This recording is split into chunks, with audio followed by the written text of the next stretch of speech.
the ice and fire demon god of Hogwarts. This video is purely for entertainment and does not infringe on copyrights or laws. The rights to the novel and image belong to the original author. We do not claim ownership.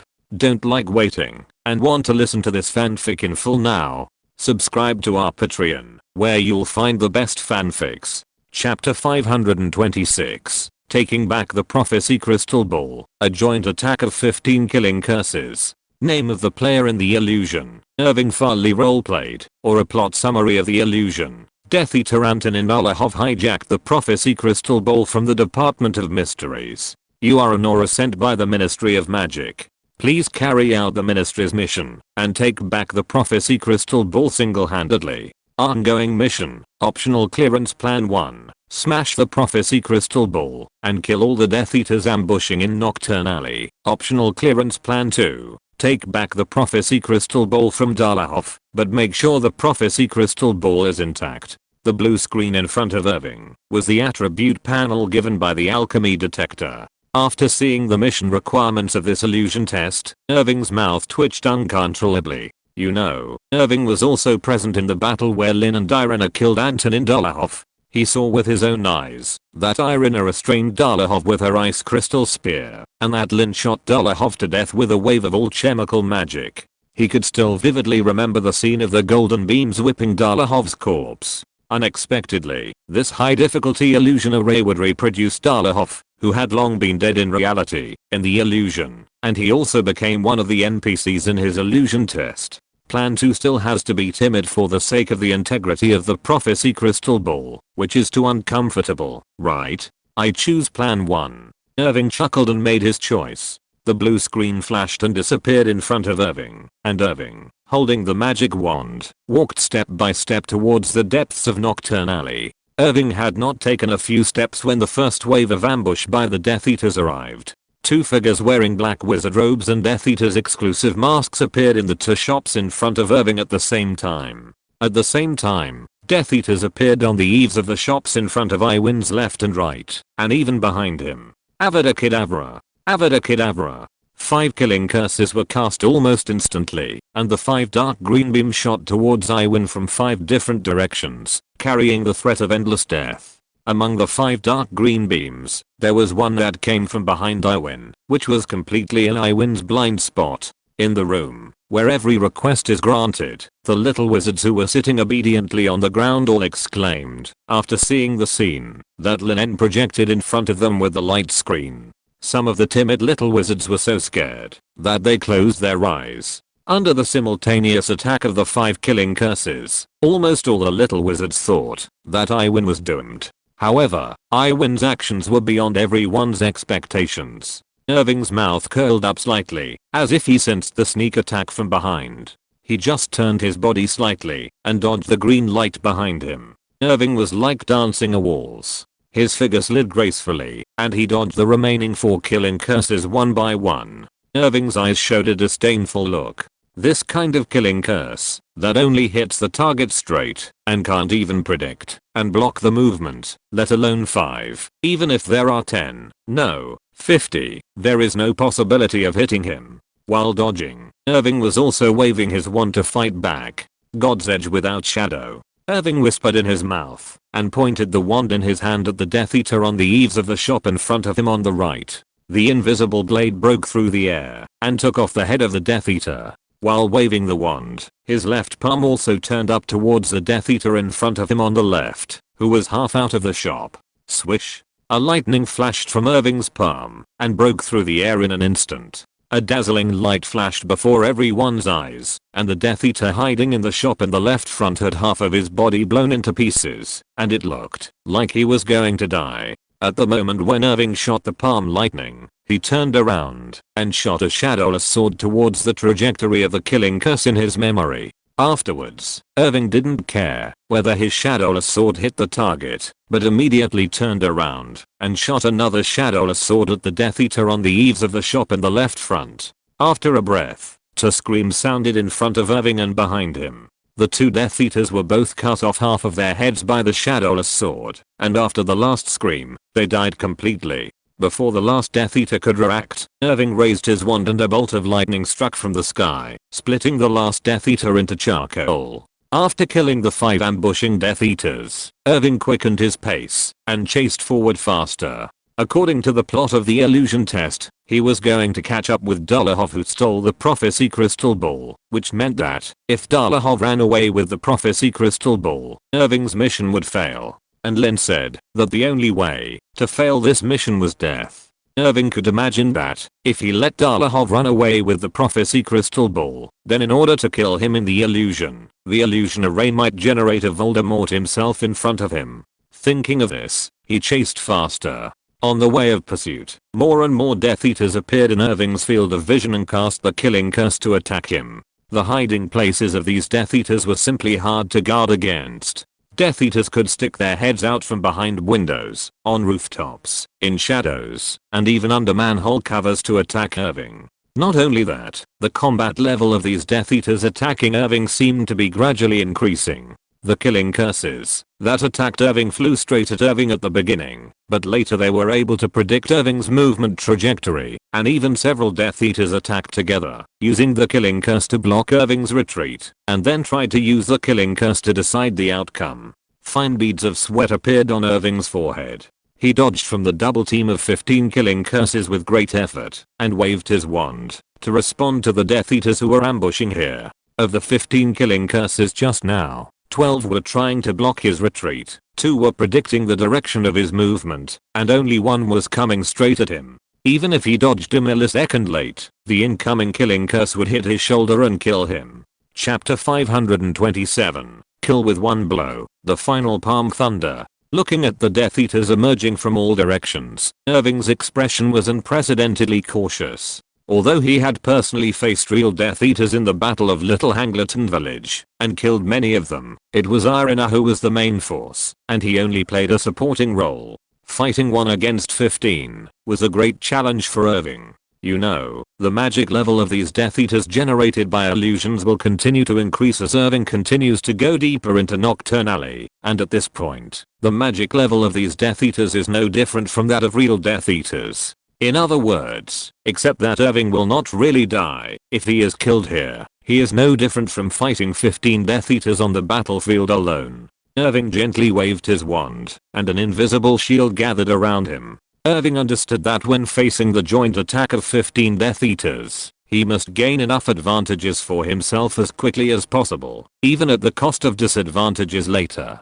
Otherwise, he would be the one who would run out of magic power and fail in the end after a protracted battle with the 15 Death Eaters. Thinking of this, Irving did not hesitate to convert nearly 80% of his magic power into a large amount of thunder power at once. The thunder light in the sky spread rapidly in all directions with Irving's body as the center. In this narrow street, Irving actually released a powerful thunderstorm. "Thunder wabi sabi," Irving shouted in a low voice. While the thunderstorm spread out with him as the center, dozens of thunders fell from the sky under Irving's control and struck the Death Eaters who were ambushed around. Looking at this incredible scene, the 15 Death Eaters all exclaimed. Among them, 7 Death Eaters shouted the iron armor curse to save their lives, and converted most of their magic power into an invisible shield, which barely resisted the spreading thunderstorm and the thunder that fell from the sky. But the other 8 Death Eaters were completely wiped out by the thunder. In the room of requests, the young wizards of the DAME were stunned when they saw Iwin killing 8 Death Eaters with the power of thunder.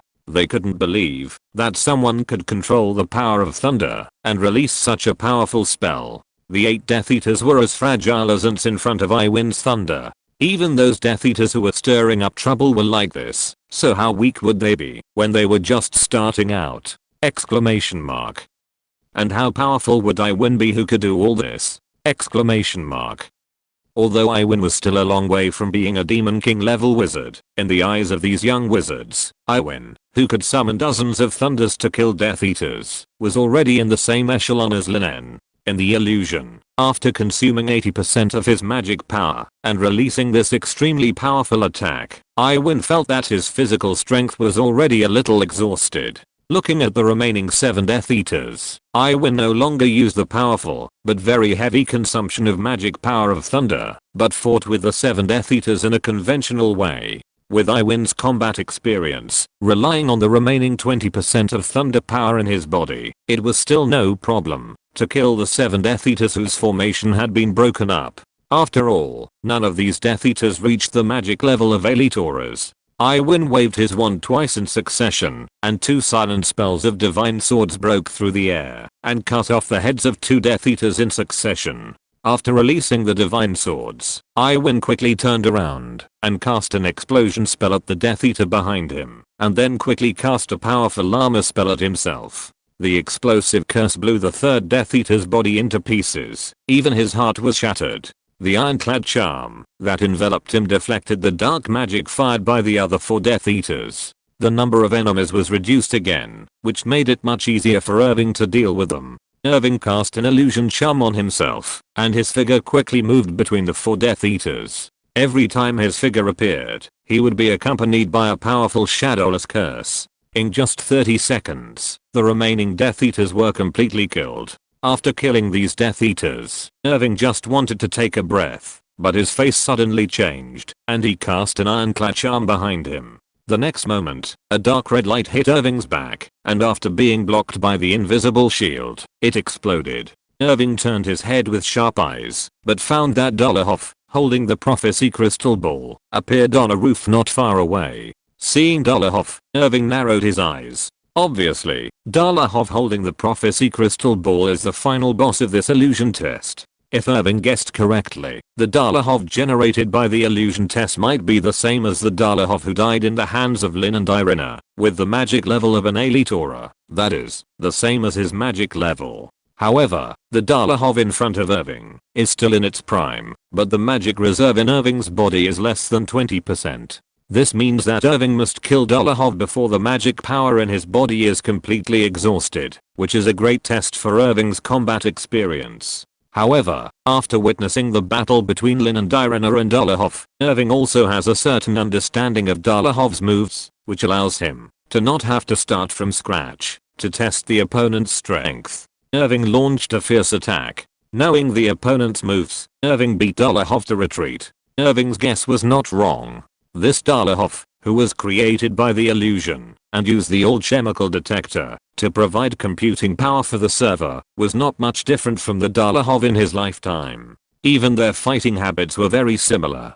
About 10 minutes later, Irving took advantage of the gap when Dolohov used the iron armor spell to resist his divine edge shadowless spell, and suddenly swung his left palm and struck out a palm thunder. In the battle with Dolohov, Irving had never used his thunder power, which made Dolohov unprepared for Irving's palm thunder, and was pierced through the forehead by the swift thunder.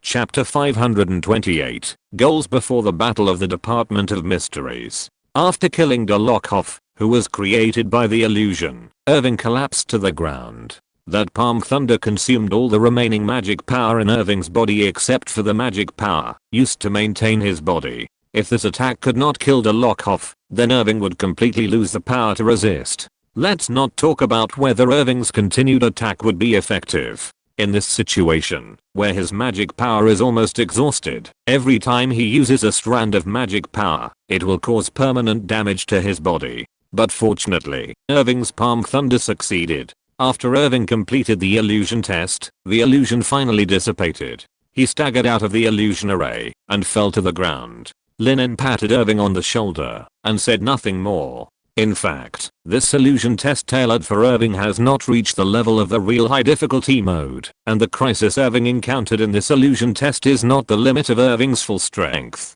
Otherwise, Iwin would never be able to pass the level in one life. He would have to die dozens of times in this illusion before he could find a way to survive. When tailoring the illusion test for Iwin, Lin En specifically asked the alchemy detector acting as a server to ignore the ancient magic of Thunderbolt that Iwin mastered. In other words, this illusion test was actually aimed at Iwin, who did not master the ancient magic of Thunderbolt. Iwin used Thunderbolt to fight in the illusion test, which was equivalent to fighting with a modifier in the game. In order not to hit the self-confidence of those little wizards, so that those little wizards stopped moving forward because of the fear of death in the illusion test, Lin En did not let Iwin, who was responsible for demonstrating for everyone, be abused in the illusion test, but let him go. Okay, Iwin has demonstrated the illusion test of the high difficulty mode for everyone, and now it's your turn to practice it yourself. Lin En looked at the little wizards with a smile and said so.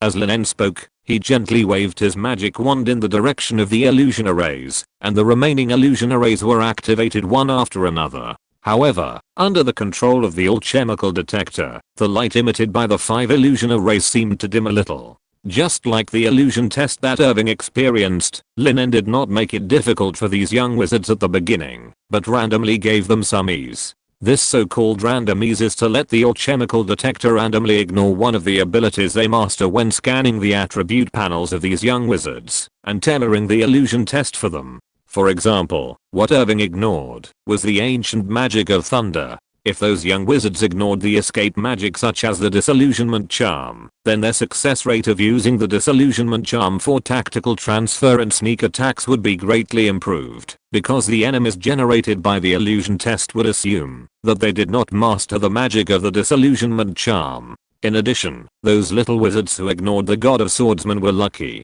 The enemies generated in their illusion test would assume that these little wizards did not master powerful lethal magic, so that these enemies rarely used spells such as the Iron Armor Curse. Therefore, those little wizards could basically kill an enemy with a single God of Swordsmen. However, even if the alchemy detector randomly ignored one of the data when scanning the attribute panels of those little wizards under the instruction of Lin En, this difficult mode of illusion test was not something that these little wizards could easily pass. After all, even Irving almost died at the hands of Dalahov generated by the illusion when he passed the level, not to mention these little wizards who did not have much practical experience. Until the end of this gathering, only 2 little witches successfully passed the illusion test. They were Hermione and Astoria. Hermione herself was rigorous enough in casting spells. Even if she did not have much combat experience, her academic style could make her not inferior in the magic duel. In addition, when the alchemy detector scanned Hermione's attribute panel, it ignored her data on the God of Shadowlessness, which allowed Hermione to pass the illusion test after 3 attempts and 3 deaths in the illusion test. Astoria ignored the blood curse in her body when scanning the data. This seemed to weaken the enemy almost non-existent, but it was a great enhancement for Astoria. Under the calculation of the alchemy detector acting as a server, Astoria's body in the illusion was simulated, and there was no blood curse in that simulated body. This means that Astoria can fully exert her abilities without worrying about triggering the blood curse in her body. This allowed Astoria to find a way to pass the level after only 2 failures. Except for Irving, Astoria and Hermione, there were no other little wizards who passed the high difficulty mode of the illusion test. This did not surprise Lin En. In Lin En's view, as long as these little wizards can complete the high difficulty mode of the illusion test before the Battle of the Department of Mysteries, they can meet his requirements. After the gathering, Lin kept Harry and the others to teach them occlumency as usual. The others' occlumency skills had improved significantly compared to before the Christmas holidays. Although they were still unable to weave false memories, they could at least ignore the legilimency of wizards below the level of the Demon Lord, and even had a certain resistance to Veritaserum. Harry's progress in occlumency was still worrying. Even though Harry did not slack off in practicing occlumency, the Horcruxes that stayed in his brain seemed to have reduced Harry's resistance to soul-type attacks, making it difficult for him to resist the legilimency of others. Even Harry had a hard time resisting Lin's legilimency, let alone the invasion of Voldemort himself, who had the same origin as the Horcruxes! After many unsuccessful attempts, Lin sighed and said to Harry, "Harry, it's probably unrealistic for you to master the occlumency technique in a short period of time. However, when you notice that your perspective has switched to Voldemort's, please activate your occlumency technique as soon as possible. You have to know that Voldemort may have shown you the image accidentally the first and second time, but the third time, he may have deliberately shown it to you. Blocking the image that Voldemort projects into your mind is your best way to fight against Voldemort." Lin looked into Harry's emerald green eyes and said in a deep voice, "Please give me a reward and a monthly ticket." Chapter 529 is equivalent to locking a college student and New Year's goods in a room. Looking at Lin in front of him, Harry seemed a little entangled. At the beginning, when he learned from Irina that he could see Voldemort's perspective, because there were fragments of Voldemort's soul in his mind, and Voldemort could use this to control himself, Harry was afraid. This is also the reason why Harry practiced the brain block technique so hard. But in the past 6 months, Harry has made almost no progress in the field of brain block technique, and Voldemort's perspective, that appears in his dreams from time to time, has brought him many gains. For example, he saved Mr. Weasley who was attacked by Nagini, and for example, he judged what Voldemort was doing now through Voldemort's perspective, and perceived Voldemort's emotions. These gains made Harry subconsciously no longer resist seeing those Voldemort's perspectives. He always thought that through this method, he could steal Voldemort's information, and save his friends. But if I block all the perspectives that Voldemort projects into my mind, then how will I know the next time one of our companions is attacked by Voldemort? Harry did not obey as usual, but raised his head to refute. Irina came over and whispered, "We will go to rescue, you know, Harry, with my anywhere door key, we can reach most places in the world immediately." This time, Irina failed to convince Harry. Harry stiffened his neck and said, "That's because you found the person who was attacked. Have you forgotten? The last time Mr. Weasley was attacked by a giant snake, if I hadn't seen the perspective of the giant snake, Mr. Weasley would have died." What Harry said was not wrong. Mr. Weasley was attacked in the middle of the night, and the place where he was attacked was a place where few people passed by. If Harry hadn't reminded him, the severely injured Mr. Weasley would probably bleed to death, because no one found him. Irina frowned slightly, and said, "Don't forget, the perception between Voldemort and his soul fragments will only get deeper and deeper. I think you should have discovered that the image projected in your mind lasts for a shorter and shorter time. That is Voldemort's awareness that he is being spied on. It will probably not be long before Voldemort can really track you back, and even control the soul fragments in your mind.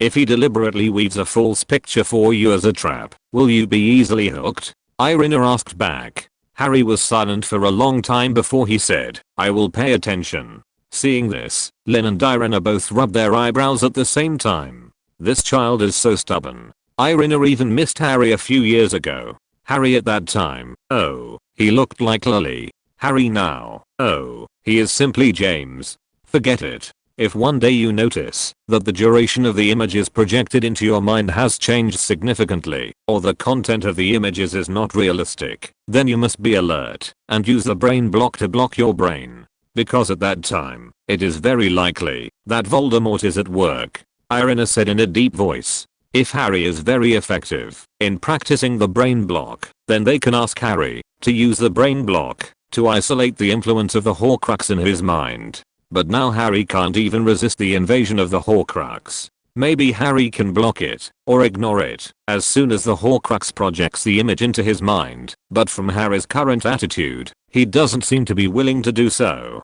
This Lin En and Irina can barely understand. After all, those things projected into Harry's mind are all confidential information in Harry's view. And for Harry, locking Harry and confidential information together, and wanting Harry not to check the probability of confidential information is equivalent to locking a college student and New Year's goods in the same room. After the teaching of brain block, everyone left the room of requirement. After learning the application of alchemy in combat and special skills from Lin, Fred and George began to practice and figure out how to use alchemy in combat. As for other branches of alchemy, such as illusion arrays and arrays, he would wait for his teacher Green to teach them. He didn't need to take over. In the next 2 weeks, more and more people passed the difficult mode of the illusion test. These wizards who passed the level were certainly capable, but their passing was also a bit of luck. For example, Harry, who passed the level in the second gathering, was randomly ignored when he was scanned and generated the attribute panel by the alchemy detector.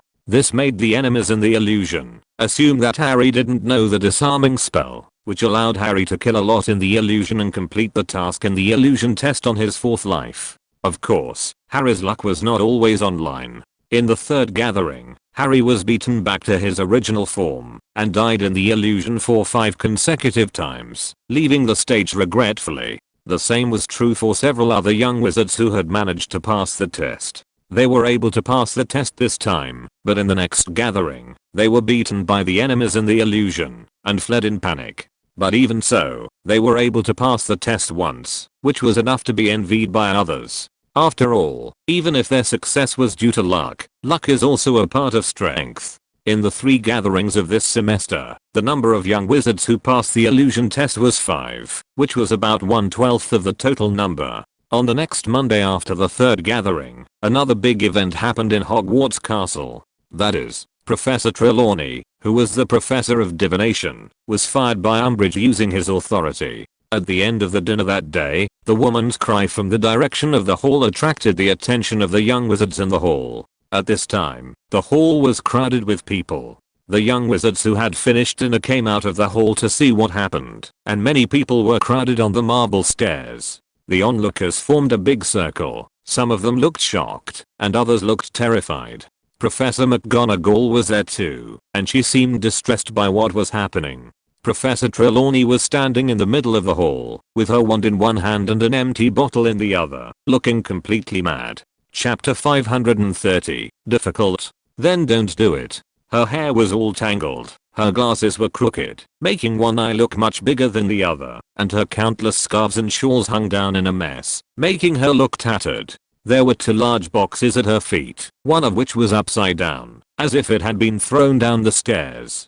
Professor Trelawney stared at the woman dressed like a pink toad opposite her in fear. No. Professor Trelawney screamed. No. This can't happen. Impossible. I refuse to accept it. You didn't expect this to happen. Umbridge said sarcastically, although you can't even predict tomorrow's weather, you should have realized that your poor performance in my class and your lack of improvement afterwards will inevitably lead to your dismissal. Professor Trelawney howled, tears pouring out from behind her large glasses. No, you can't. You can't fire me. I've been here for 16 years. Hogwarts is my home. At the end, Professor Trelawney's words became stammering and she sobbed. Hearing this, Umbridge smiled a disgusting smile, as if Professor Trelawney's pain could make her feel happy and joyful. Seeing Professor Trelawney fall on a box and cry bitterly, the smile on her toad face became wider and wider. Umbridge sneered and said, "It used to be your home until the Minister of Magic signed your dismissal order an hour ago.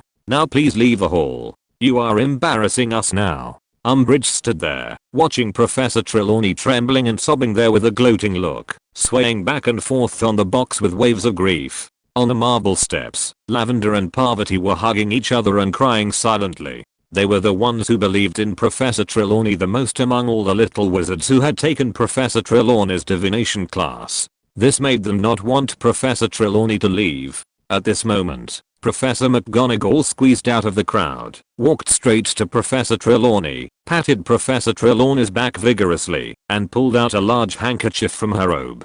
Professor McGonagall handed the handkerchief to Professor Trelawney and comforted him softly. Okay, Sybil, calm down, blow your nose, it's not as bad as you think, you won't leave Hogwarts. Oh, really, Professor McGonagall? Umbridge took a few steps forward and asked in a sinister tone, who approved this? Before Umbridge finished speaking, a low voice came over. The oak door of the hall was opened, and the little wizard standing by the oak door quickly moved away, and Dumbledore's figure appeared at the door. Dumbledore stood in the door frame, with a sense of majesty against the misty night. Dumbledore opened the door, and strode through the crowd to Professor Trelawney. At this time, Professor Trelawney was still sitting on the box, her face full of tears and her whole body trembling, while Professor McGonagall was beside her comforting her. "You, Professor Dumbledore?" Umbridge let out a particularly unpleasant and sharp laugh. "I'm afraid you don't know yet. I have." As Umbridge spoke, she pulled out a roll of parchment from her robe. "This is a dismissal order signed by myself and the Minister of Magic. According to the Education Order number 23, the Chief Inquisitor of Hogwarts has the right to inspect, retain and dismiss any professor who, that is, I believe does not meet the standards of the Ministry of Magic. I think Professor Trelawney is unqualified. I have dismissed her." Umbridge smiled maliciously, and she looked at Dumbledore triumphantly, as if she was showing off to Dumbledore. Dumbledore was not angry about Umbridge's clownish behavior, but said calmly, "Fire her. So what? You can't drive her out of Hogwarts Castle. Umbridge was stunned. She looked at Dumbledore coldly and said, "Oh, Professor Dumbledore, you are making it very difficult for me to do this." Hearing this, Dumbledore gently waved the wand in his hand. The violent magic fluctuation spread out, and the silent floating spell lifted up the box under Professor Trelawney and the box that fell to the side and suspended them in the air. The silent cleansing spell cleaned up the tears and snot on Professor Trelawney's body and made Professor Trelawney look less decadent and sloppy.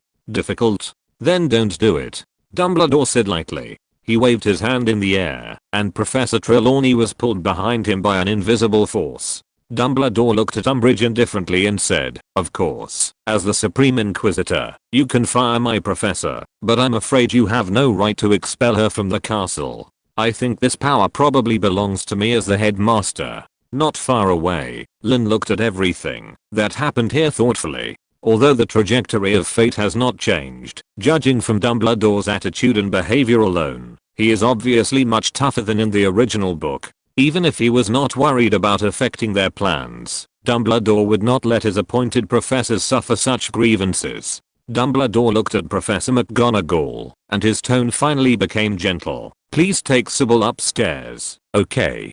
Professor McGonagall?" Professor McGonagall nodded happily, and she and Professor Sprout beside her came over together, each holding one of Professor Trelawney's arms.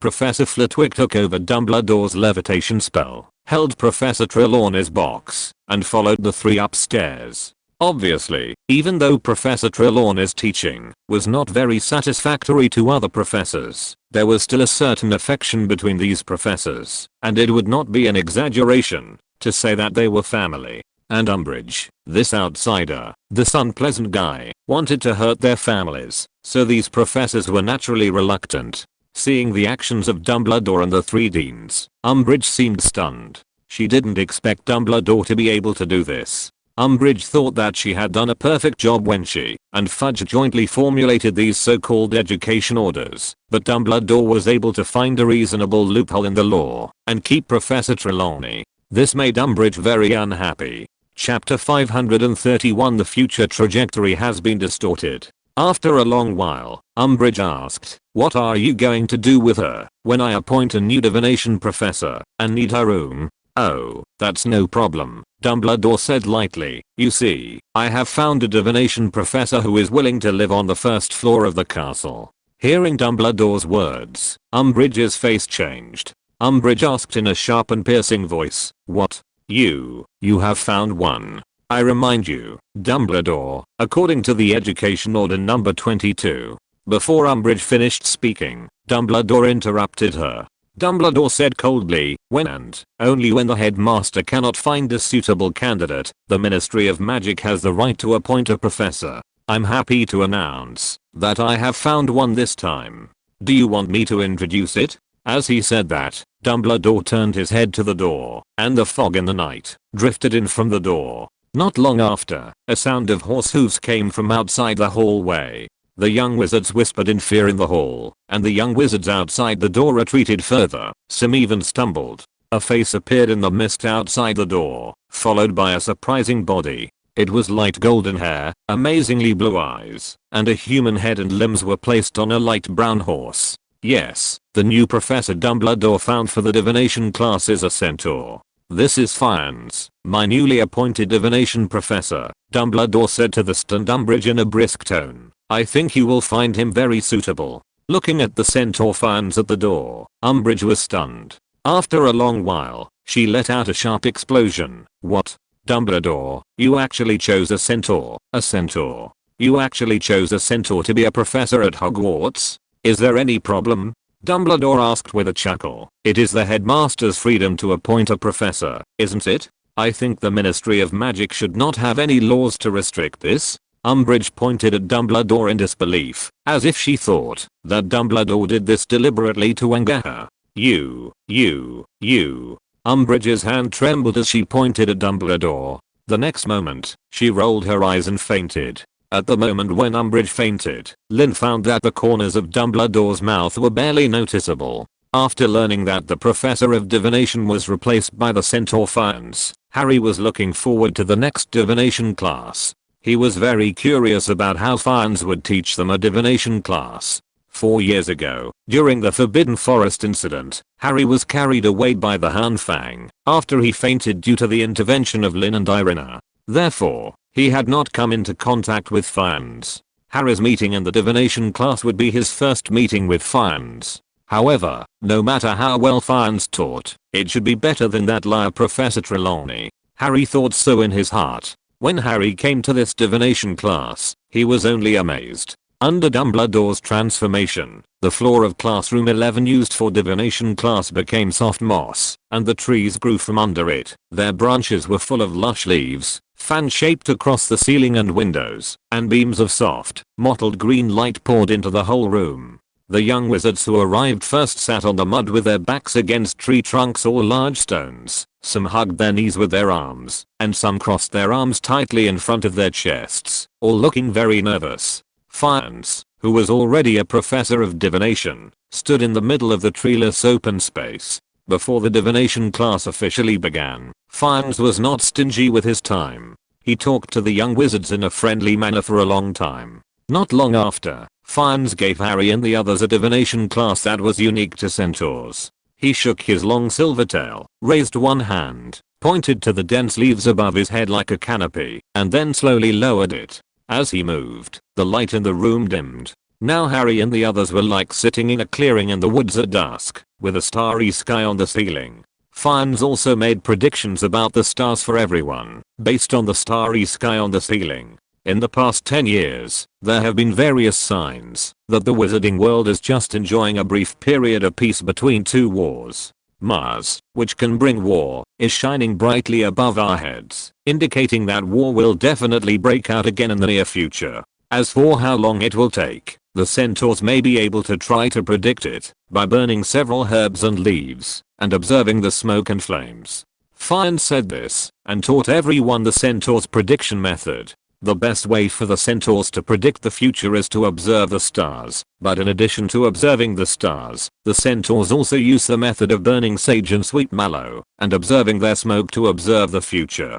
Of course, the so-called smoke observation method is just like the wizards observing with tea leaves, and has no practical value. The essence of centaurs' divination still lies in the observation of the stars. Just like when Nicholas Flamel taught Lin the centaur's divination, he only taught the star observation method, and did not teach other unorthodox methods. This divination class ended with Harry and others still wanting more. Harry and the others packed up their things, and reluctantly left the divination classroom, while Fiennes answered questions for the remaining wizards, and waited until everyone had left before slowly walking out of the classroom. However, just as Fiennes walked out of the classroom, he was stopped by someone. "Hello, Professor Fiennes. Can I ask you a question about prophecy?" It was Lin En who stopped Fiennes and asked politely. Fiennes looked at the handsome boy with black hair and dark red eyes in front of him with some confusion. He asked in confusion, "If I remember correctly, classmate, you should not have chosen my divination class, right?"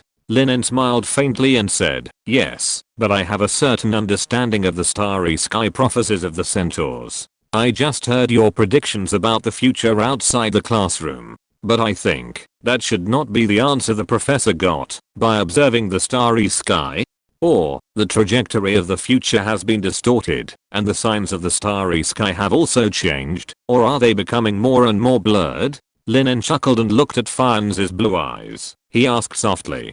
Chapter 532. Only rivers merge into the sea, and stars do not compete with the sun and the moon. Hearing Lin's words, Fiennes' face changed, and he looked at Lin with a bit of vigilance. Fiennes subconsciously took a step back, and took a defensive posture. He asked in a low voice, "How do you know? What else do you know?" Seeing Fiennes' posture, Lin just smiled. He whispered, "Don't be so nervous, Professor Fiennes. I think you should be able to understand all this." As Lin spoke, he raised his left hand, and a ball of light with bright starlight slowly emerged from his left hand. That was a ray of star power separated by Lin's mobilization of the star source in his body. After seeing the star power in Lin's hand, Fiennes' face suddenly showed an incredible look, and he said in disbelief, "Star source? How is it possible? How can the star source appear on a wizard?" You know, the centaur's use of star power is only to observe the starry sky and use the star power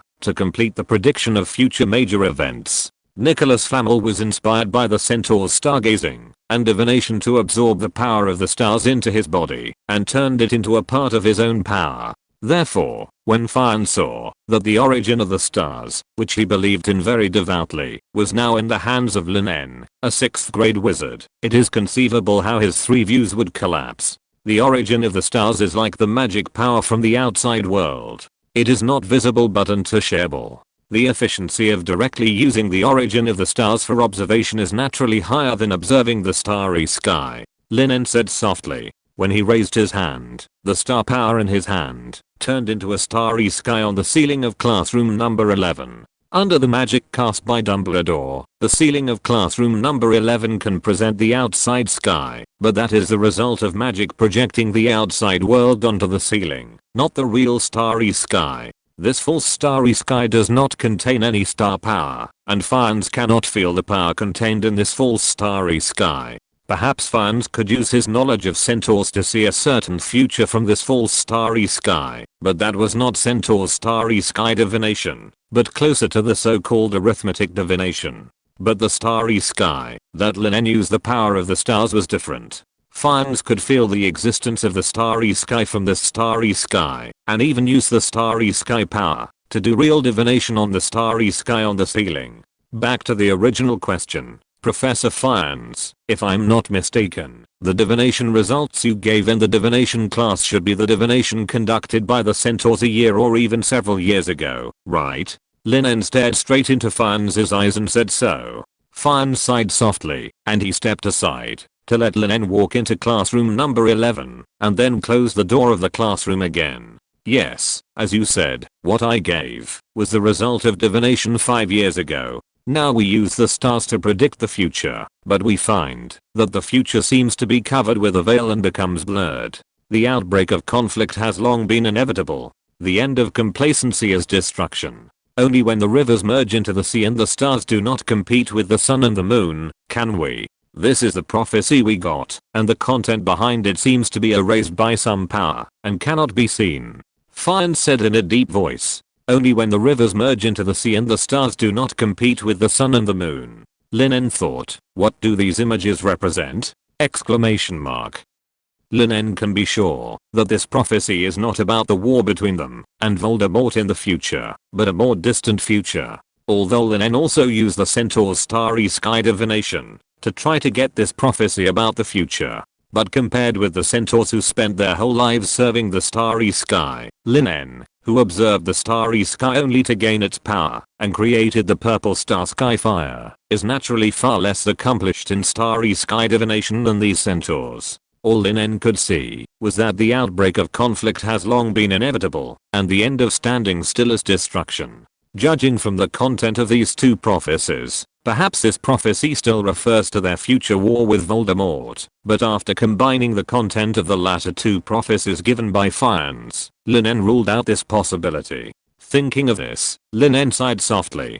Perhaps this prophecy is crucial to their future, but for now, the most threatening enemy in front of them is still Voldemort. Thank you, Professor Fians. Your prophecy has helped me a lot. Lin En bowed slightly to Fians and said. Fians waved his hand.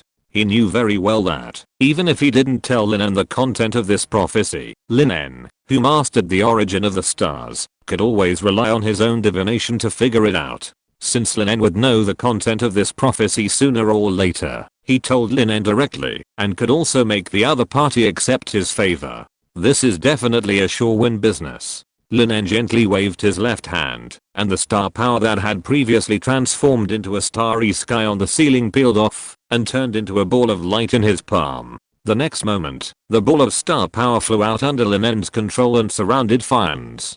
Feeling the star power lingering around him, Fians looked at Lin En in surprise. Lin En smiled and said, this ray of star power will be my thank you gift for the professor's prophecy. As Lin En's voice fell, the ray of star power completely merged into Fians' body. Although this ray of star power can hardly do anything, it can enhance Fians' perception of the starry sky to a certain extent, which is what Fians has been asking for. Lin En didn't want to owe him a favor. Since the centaurs had such a need for star power, it would be fine for him to give him a ray. Anyway, with the origin of the stars, the star power can be said to be endless for Lin En. Fiennes obviously thought of this, and he didn't say much, but nodded to Lin En calmly. At the same time, in the defense against the dark arts professor's office, the pink hue filled the entire office, but in this office, that seemed full of girlish colors, it was filled with a tense atmosphere. Umbridge sat on the chair behind the desk, with a fake smile on her face, looking at the girl in front of her. The girl standing in front of Umbridge lowered her head, and her body seemed to be shaking constantly because of fear. Please give me rewards and monthly tickets. If you're listening to this novel on a channel other than Fanfic World, it means they downloaded and uploaded it without effort. We cordially invite you to visit our channel, Mundo Fanfic Novelos. There you'll find the original version of this story and you can explore many other novels of various genres. We're waiting for you to immerse yourself in a world of incredible novels. Chapter 533 Marita, you don't want your mother to lose her job because of this, right? Okay, Marita. I hope you can be honest and tell me what you and your friends have done in the past few weeks. I got the news that you will disappear for nearly 4 hours at a fixed time every weekend. Umbridge asked the girl in front of her in a sweet voice, pinching her throat. Yes, the girl standing in front of Umbridge was Marita Edgemore, who betrayed the DA Army in the original book. After the DA Army's gatherings for half a year, Marita's recognition of the DA Army is much higher than in the original book. Whether it is the magic spells that the school will not teach them, such as the God's Shadowless Curse and the Disillusionment Curse, or the unheard of illusion test, Marita is fascinated by it. If possible, she would rather stay in the DA Army, learn more about the defense against the dark arts, and gain the ability to protect herself. But, can the facts really be as she wishes? Marita struggled, her eyes full of hesitation. She whispered, I don't know what you want to know, Professor Umbridge. Before Marita finished speaking, Umbridge interrupted her rudely. The fake smile on Umbridge's face disappeared, replaced by indifference. Umbridge said lightly, you, your friends, and those people including Harry Potter. You don't think that 50 or 60 people in Hogwarts Castle disappeared for 3 or 4 hours at the same time, and I can't find it? Marita, I think you are a smart person. You should know that those people, including Harry Potter, have violated the laws of the Ministry of Magic, and are against the Ministry of Magic. If you are willing to tell me everything, I can forgive you. Umbridge said so. She forced Marita. Marita struggled. She found it difficult to make a decision. Professor Umbridge, please. Umbridge interrupted Marita again, and she put on that fake smile on her face again. Umbridge said in a sweet voice, if I remember correctly, dear, your mother, Mrs. Edgecombe, should still be working for the Ministry of Magic at the Flu Network Administration. Even if you don't consider yourself, you should always consider your mother, right? Marita, you don't want your mother to lose her job because of this, do you? Umbridge asked in a pinched throat. Umbridge smiled so brightly, but when she saw Marita's smile, she felt like she was falling into an ice cave. That smile was like Satan in hell smiling at her.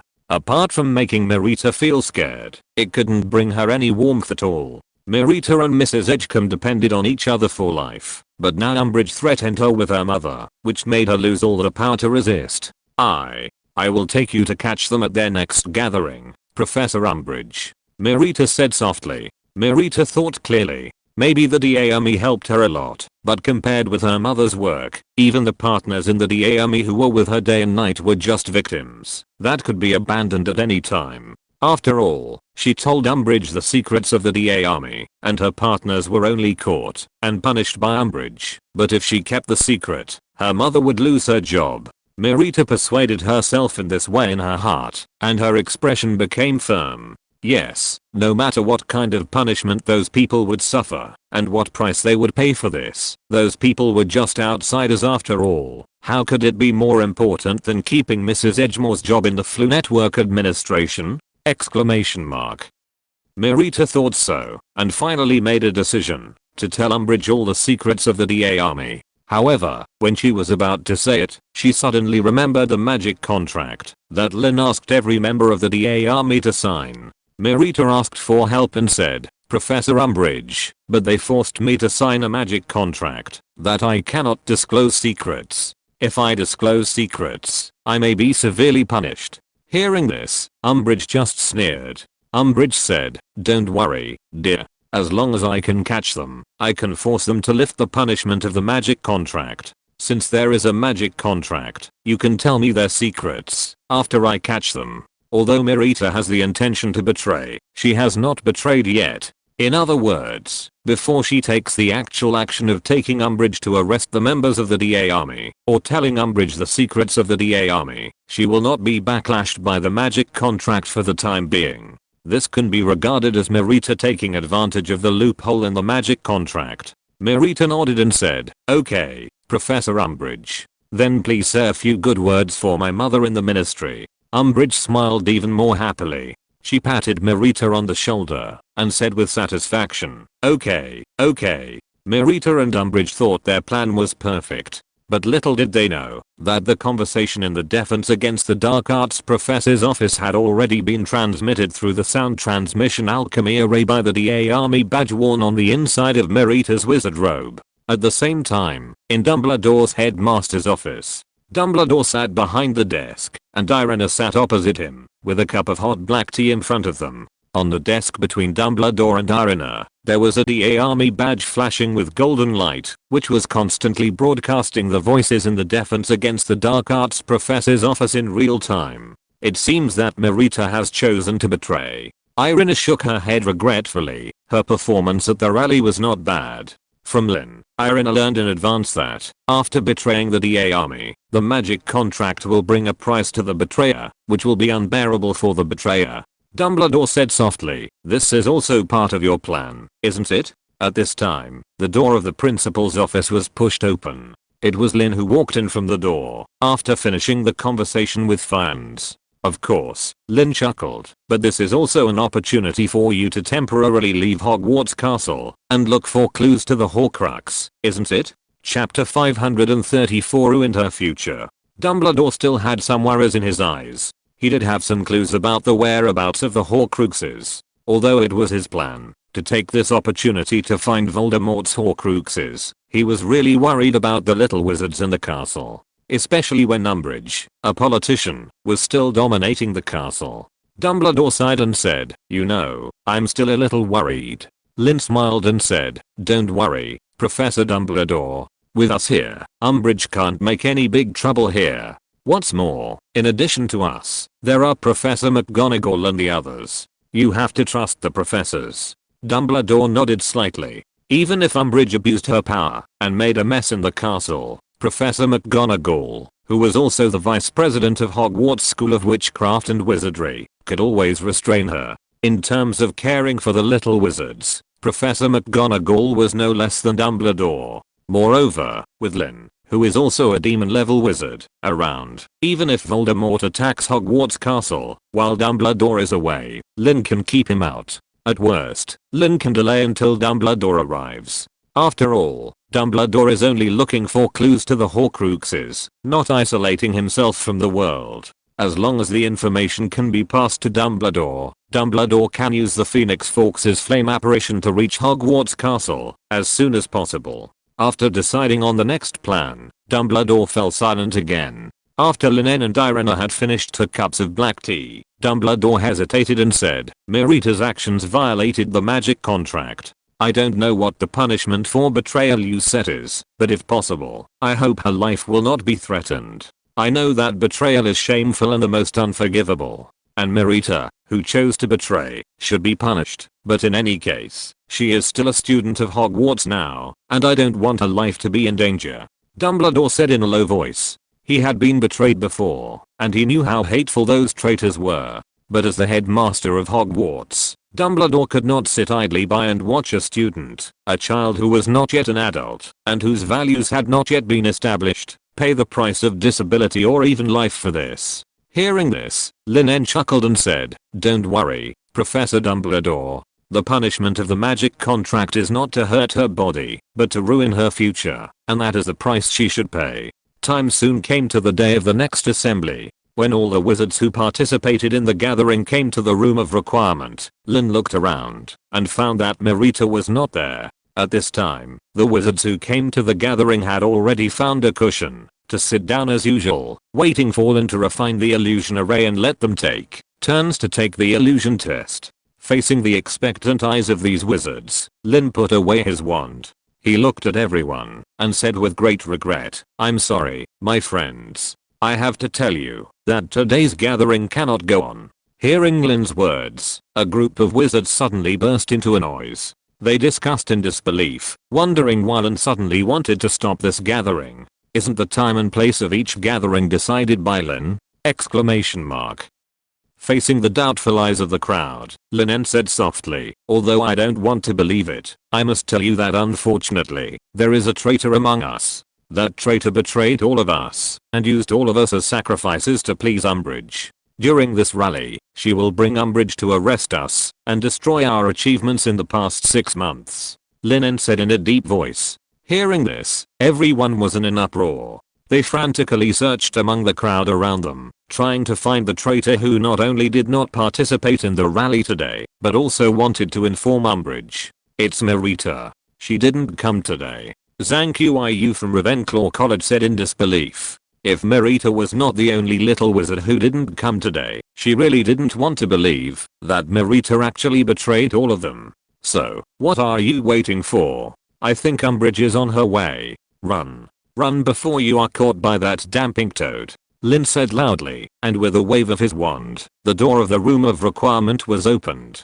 Hearing Lin's words, everyone finally reacted. They ran out of the door of the room of requirement quickly and orderly, running towards the common room of their respective colleges. Lin and Irina were quietly waiting in the room of requirement, and the Marauder's map appeared in Lin's hand. After seeing that Umbridge had arrived on the 8th floor of the castle, the two of them slowly put away the Marauder's map, walked out of the door of the room of requirement, and let the door dissipate, making the walls of the corridor on the 8th floor smooth as before. "Great. Roll. Lowell, I finally caught you." The moment the door of the room of requirement disappeared, Umbridge's ferocious voice came over. Umbridge's facial features were distorted, and she was as ugly as a real toad.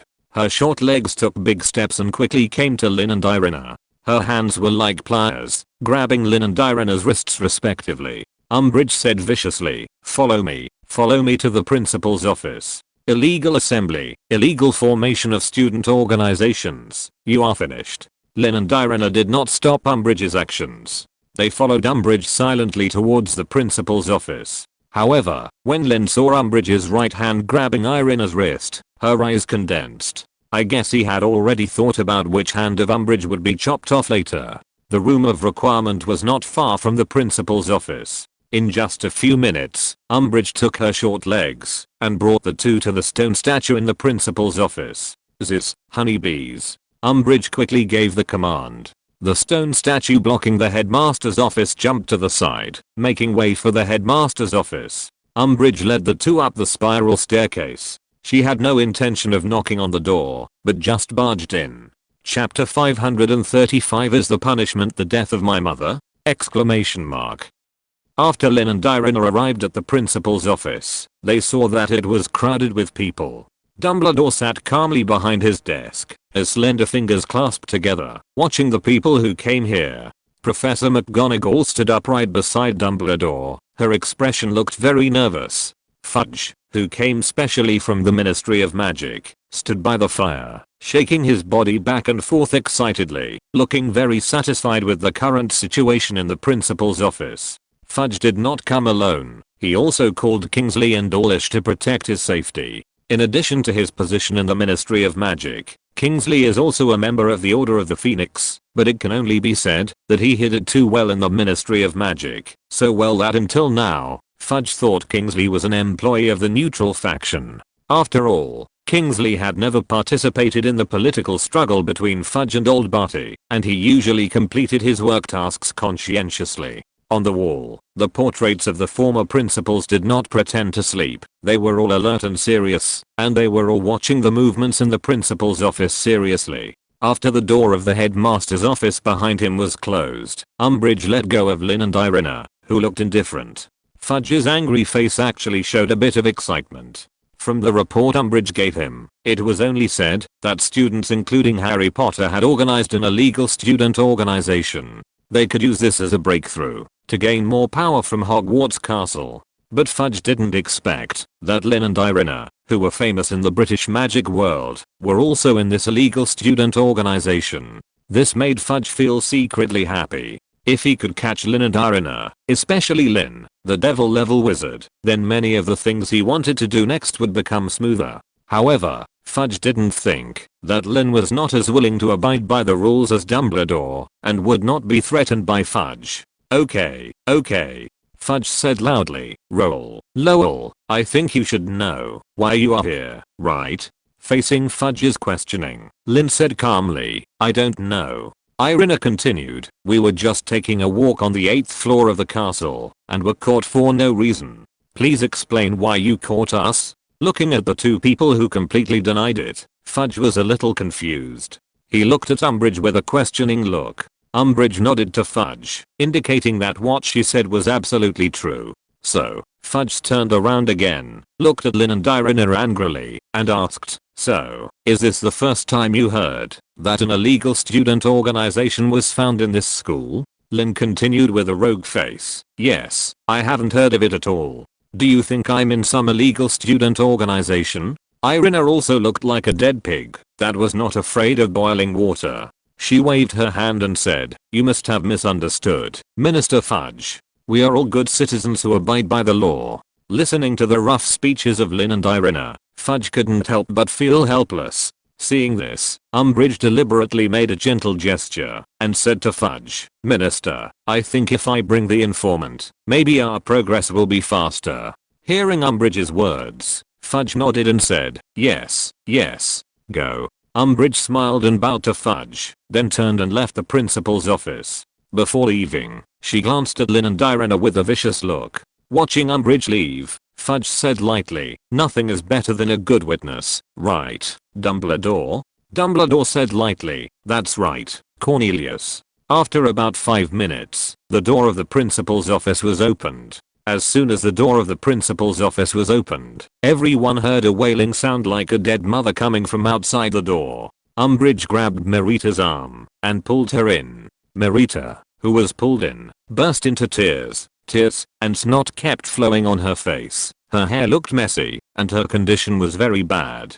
Seeing Merita like this, Dumbledore and Professor McGonagall both looked over subconsciously, scanning Merita, who was brought in by Umbridge. After seeing that Merita had no injuries or changes in her appearance, the two were a little confused. As a person who betrayed the DA army, Merita was brought here as a witness by Umbridge at this time. Why did she cry so miserably? Merita was crying, as if her mother had died. Could it be that the content of the magic contract that Lin asked Merita to sign was that the mother of the person who violated the contract would die? Thinking of this, Dumbledore's face became serious, and he looked at Lin. Lin noticed Dumbledore's gaze, but he did not say anything, and just asked Dumbledore to continue watching. Don't panic, dear, don't be afraid. Professor Umbridge patted her back gently and said softly, it's okay now. You did the right thing. The minister is very satisfied with you. He will tell your mother that you are a good girl. Umbridge comforted Merita, hoping that she could do a good job as a witness. In order to make Merita stop crying and tell Fudge the secret about the DA army, Umbridge took the initiative to say to Fudge, Minister, Merita's mother is Mrs. Edgemore of the Flu Network Administration of the Department of Magical Transportation. You know, she is helping us monitor the fires at Hogwarts. Umbridge wanted to get Merita's support by asking Fudge to reward Merita's mother. After learning that Merita's mother was Mrs. Edgemore, the head of the Flu Network Administration of the Department of Magical Transportation, Fudge looked very happy. Great, Merita. Fudge said enthusiastically, like mother, like daughter, huh. Your mother will get a promotion and a raise in the Ministry of Magic, Merita. Okay, tell me about it, dear. Dumbledore was relieved after hearing Fudge and Umbridge discussing Merita's mother. At the same time as he was relieved, Dumbledore felt extremely absurd for his previous thoughts. Yes, how could there be a magic contract in the magic world where the signer's mother died after the signer violated the magic contract? That is sheer nonsense. Chapter 536 I'm a squib! Exclamation mark. Facing the expectant eyes of Fudge and Umbridge, Marita shook her head frantically and continued to cry. She cried so bitterly that people could not help but feel distressed for her. However, Umbridge did not care why Marita was crying. She just wanted to get the answer she wanted from Marita. Umbridge grabbed Marita's shoulders and forced her to face herself. She yelled, "What's wrong with you? Speak." Umbridge's action seemed to scare her, and Marita froze in place. After a long time, Marita came back to her senses, and tears still flowed from her eyes. She trembled all over and said in an incredible tone, "Professor Umbridge, I can't feel the magic in my body at all. I can't use any magic, just like a muggle. Professor Umbridge, have I become a squib?" Marita said so, and she collapsed to the ground. For many wizards, magic is more important than their lives. They would rather die than lose the ability to cast magic and become a muggle without magic. What? Hearing Marita's words, not only Fudge and Umbridge, but also Dumbledore and Professor McGonagall exclaimed. Dumbledore narrowed his eyes and released his magic to sense Marita's body. In Dumbledore's magic perception, Marita did not lose her magic. Her magic was still in her body. It's just that, unlike the magic of ordinary little wizards that flows in their bodies like a trickle, the magic in Marita's body is like a pool of stagnant water, completely solidified there, and cannot be controlled or mobilized by any force. It's as if the magic in her body is completely banned by some force. Forbidden magic. Dumbledore suddenly remembered something, and he cast his eyes on Lin. Obviously, the alchemy array that Lin replaced the penalty for breach of contract in the magic contract was the combination of the alchemy array with the power of prohibiting magic. After Marita betrayed everyone in the DA army and violated the content of the magic contract, the alchemy array running on the magic contract took effect, and the power of prohibiting magic fell on Marita, making her unable to use any magic. However, Dumbledore was able to judge Marita's situation with his own magic perception at the level of the Demon King, but Umbridge and Fudge could not. After learning that Marita had lost her magic power, Umbridge and Fudge's faces showed visible fear. They were afraid that they would follow in Marita's footsteps and lose their own magic power. For people like them who worship wizards and despise muggles, making them lose their magic power and become squibs is more painful than killing them. What did you do? How can such power be mastered by others? You made wizards lose their magic power. Umbridge raised her finger and pointed at Lin and Dumbledore. The hand she stretched out was trembling, and it was obvious that she was timid. There was no doubt that the power of magic suppression that descended on Marita was completely beyond Umbridge's understanding. Umbridge knew the existence of the magic suppression stone, but in her impression, the magic suppression stone was just an extremely useless magic prop, and its power to suppress magic was extremely limited. After all, what the Ministry of Magic of various countries bought from Green at a high price was never a magic suppression wand, but a magic suppression stone with specially weakened power. Even if a room was built with this magic suppression stone, it might not be able to completely suppress the magic of the wizards in the room. Therefore, when the alchemical array with the power of magic suppression descended directly on Marita with the magic contract as the carrier, this power that made Marita completely unable to control magic made Umbridge feel afraid. Revenge.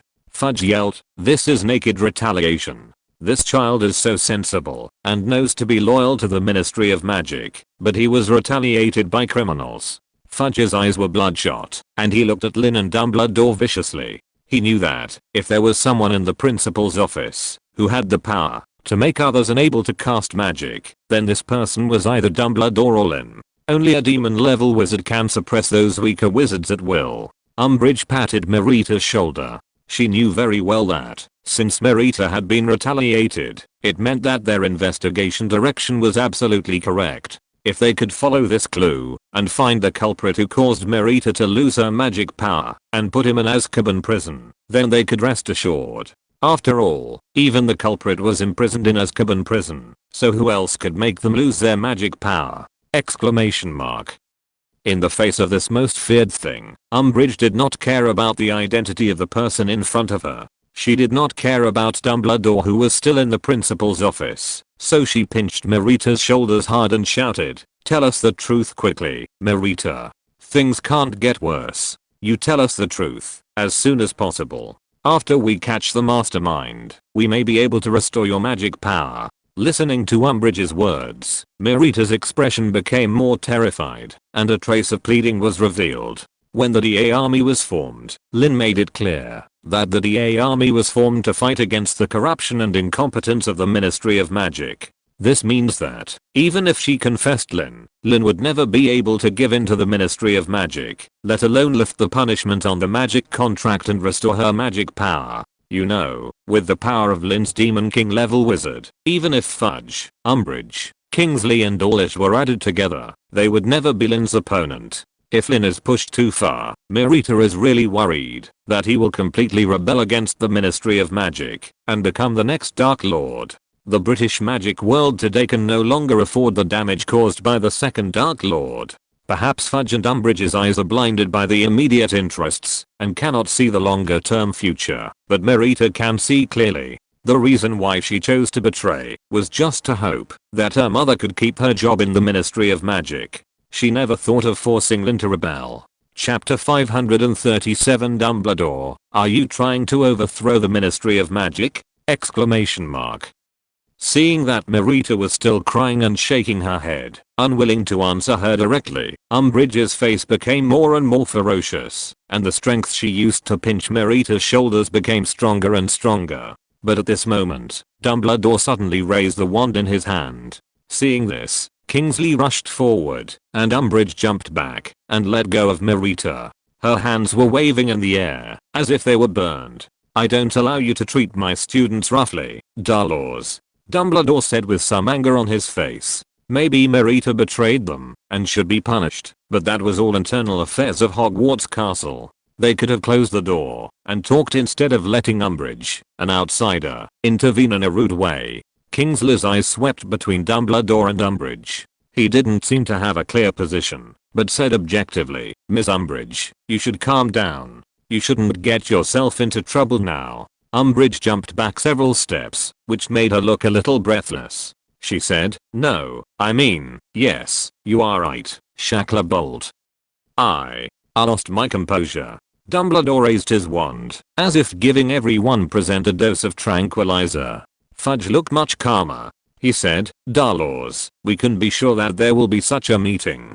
Seeing Fudge's attitude, Umbridge also calmed down, and after calming down, she seemed to remember many things that she had ignored because of her emotional outburst. "Yes," said Umbridge, "it's like this. After Miss Edgemore told me about the 8th floor, I asked a trusted Slytherin student to go into the room of requirement for me to see if they had left anything behind. This room provides the evidence we need. Minister, please look. This is the list of this illegal student organization, and they left it in the room of requirement." Umbridge pulled out the magic contract in the room of requirement from her pocket. The magic contract had the signatures of all the young wizards of the DA army. In fact, this magic contract was specially copied by Lin through the double copy spell and left in the room of requirement.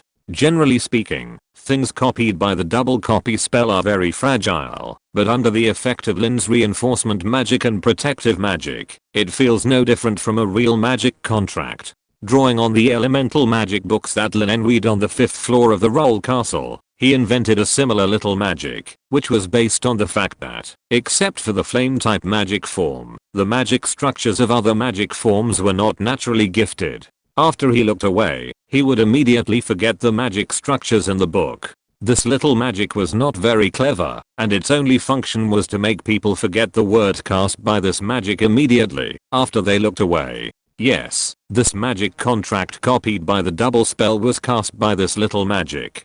Fudge and Umbridge could see the list of all the members of the DA army on the magic contract and knew the existence of the DA army, but after they looked away, they would immediately forget who was on the list. In this way, even if Umbridge and Fudge wanted to catch these people, they had no way to start, because they had forgotten the names on the list. As for looking at the magic contract, while ordering subordinates to arrest people, In fact, the copies made by the double spell have a lifespan. When the magic contained in the copy is exhausted, the copy will completely dissipate in the air. The magic contained in this magic contract can only last for an hour at most. According to the plan of Lin, Irina and Dumbledore, this hour is enough for Fudge and Umbridge to take advantage of the situation and drive Dumbledore out of Hogwarts Castle. However, after driving Dumbledore away, the remaining time is not enough for them to arrest the young wizards of the DAME according to the list. Umbridge handed the list to Fudge, and she said coldly, "As soon as I saw the names of Roland Lowell and Harry Potter on this list, I knew who we were dealing with."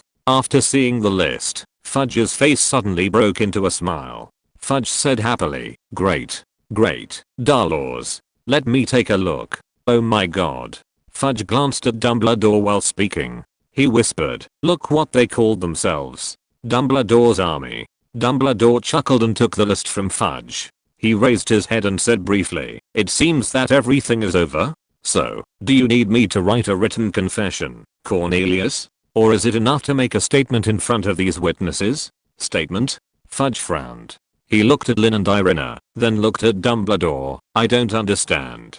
Dumbledore gently interrupted Fudge and said, "Dumbledore's army, Cornelius. You can see that this is not Rawls' army, not Lowell's army, nor Potter's army, but Dumbledore's army." But, Fudge was still muttering at first, but he soon came to his senses. Fudge's face was horrified. He took a step back, screamed, and jumped away from the fire that almost burned his butt. Fudge looked at Dumbledore in disbelief and asked in a low voice, "You?" Seeing that things were finally on the right track, Dumbledore said happily, "Yes." Fudge continued to question, "Did you organize this?" Dumbledore nodded and said, "I organized it." Fudge paused before asking again, "You recruited these students to join your army?" Dumbledore smiled and nodded, saying, "Originally, tonight should have been the first gathering, just to see if they are willing to cooperate with me. Of course, now I understand that inviting Miss Edgemore was a mistake." Marita glanced at Dumbledore, then at Lin. She seemed to understand everything. Faced with this situation, she chose to agree with Dumbledore's statement. She did not speak, but nodded silently. Fudge looked at her, then at Dumbledore, his chest heaving. "Then you are indeed trying to rebel and want to overthrow the Ministry of Magic." Fudge muttered loudly. Chapter 538. I won't just sit there and wait for death. Faced with such accusations, Dumbledore looked very happy. He said happily, "That's right." Fudge stared at Dumbledore in shock and anger, and shouted, "Very good, very good, very good. I came here tonight wanting to expel Lowell and Potter, but instead, you can arrest me." Dumbledore asked with a smile. "You picked up watermelons while losing sesame seeds, right?" Fudge laughed out loud. His laughter was a little crazy. He said loudly, "Dumbledore, you want to form an army to fight against the Ministry of Magic. You want to overthrow me, and you have violated countless laws of the Ministry of Magic. You will now be escorted to the Ministry of Magic, where you will be formally prosecuted and then sent to Azkaban prison after trial. You failed, Dumbledore. Spend the rest of your life in Azkaban prison." Fudge said with a grin. He waved his hand and ordered Kingsley and Dawlish to arrest Dumbledore. Hearing Fudge's words, Dumbledore's expression did not change at all. He said contemptuously, "Really? However, I think we may have encountered a small difficulty. You seem to have an illusion that I would. How do you say that? Surrender? Sit and wait for death? I'm afraid I will never surrender or sit and wait for death, Cornelius. I don't want to be sent to Azkaban prison at all. Of course, I can escape. But what a waste of time. And, frankly speaking, I remember that I have a lot of things to do, and I would rather do those things." Dumbledore said softly, stroking the wand in his hand. Hearing this, whether it was Fudge, Umbridge or Dawlish, they were all stunned. They never thought that Dumbledore, who voluntarily bound himself with the rules and regulations of the Ministry of Magic, would ignore the laws of the Ministry of Magic and choose to resist arrest by force. If Dumbledore was merciless, then it would be impossible to arrest Dumbledore with just these crooked people from the Ministry of Magic in the principal's office. Umbridge's face flushed, as if boiling water was poured on her face, and Fudge's eyes turned confused when he looked at Dumbledore, as if he heard something he couldn't understand. He couldn't believe that this would happen to Dumbledore. Dumbledore, who was called the greatest white wizard of the century, was also going to take the road of fighting against the Ministry of Magic? Fudge never thought that Dumbledore's title of the greatest white wizard of the century never came from his good deeds, but was based on his strength. In addition to being a white wizard, he is also a white devil. The white devil is a devil after all. As long as Dumbledore is willing, he can override the rules at any time. The reason why he was bound by the law was not because of how powerful the laws of the Ministry of Magic were, but simply because he was willing. At this time, Umbridge and Fudge stood there stupidly, not knowing what to do. On the contrary, Dawlish casually reached his hand into his pocket. Judging from the bulge in his pocket, there must be his wand in it. "Don't be silly, Dawlish," Dumbledore said with a chuckle. He naturally saw Dawlish's little move. "I'm sure you are an excellent aura. I remember that your new test scores were all excellent. However, if you want to arrest me by force, I will have to be rude to you." Dawlish put down his hand from the bottom of his heart and looked at Fudge with a pleading look. Fudge knew that he was no match for Dumbledore, but the two auras beside him made him inexplicably not want to lose his face. "So, you plan to deal with Dawlish, Shacklebolt, Darlaws and me alone, right, Dumbledore?" Fudge said viciously. "Oh my god, of course not." Dumbledore's tone became more and more contemptuous. "Unless you are stupid enough to force me to do so." Looking at the situation in the headmaster's office, Professor McGonagall chose her side without hesitation. She reached her right hand into her robe and tried to hold her wand. She whispered, "He is not alone." However, Dumbledore refused Professor McGonagall's help. Dumbledore said sternly, "Oh, he is alone, Minerva. Hogwarts needs you." Compared with Dumbledore, the hands-off boss, Professor McGonagall is much more important to Hogwarts. Dumbledore is about to be temporarily expelled from Hogwarts Castle. If Professor McGonagall is also expelled, then Hogwarts Castle will really become the world of Umbridge and the Ministry of Magic. Enough of the nonsense. Dawlish, Shacklebolt, catch him. Fudge was unwilling to give up the only chance to defeat Dumbledore in front of him. Even though he knew that he had no chance of winning, he still drew his wand without hesitation. "Disarm you. Disarm you." As Fudge's voice fell, Kingsley and Dawlish both drew their wands in an instant and cast a powerful disarming spell at Dumbledore. Especially the disarming spell cast by Kingsley, which was almost as thick as an adult's arm. As a member of the Order of the Phoenix, Kingsley knew Dumbledore's strength very well. He knew that, even if he used all his strength, the disarming spell he cast could not hurt Dumbledore at all. Kingsley's judgment was not wrong. Dumbledore didn't even move, and the magic power that was rising up surged out with a violent force, annihilating the two red beams that broke through the air in an instant. Then, a dazzling white light lit up in the principal's office. Dumbledore waved the wand in his hand slowly, and a series of white lights were brought out with the waving of the wand. Wherever the white light reached, everything was destroyed by a violent force. A loud explosion sounded in the principal's office. The entire floor of the principal's office was shaking. The glass on the window shattered into glass shards all over the sky. The desk and the silverware on the table were blown away and completely shattered. The powerful white light obviously affected Fudge, Umbridge, Kingsley and Dawlish. The bodies of the four were blown away and smashed hard on the ground not far away, and they all fainted. However, under Dumbledore's control, although Kingsley was blown away like the other three, he did not suffer any actual injuries, but just looked very embarrassed.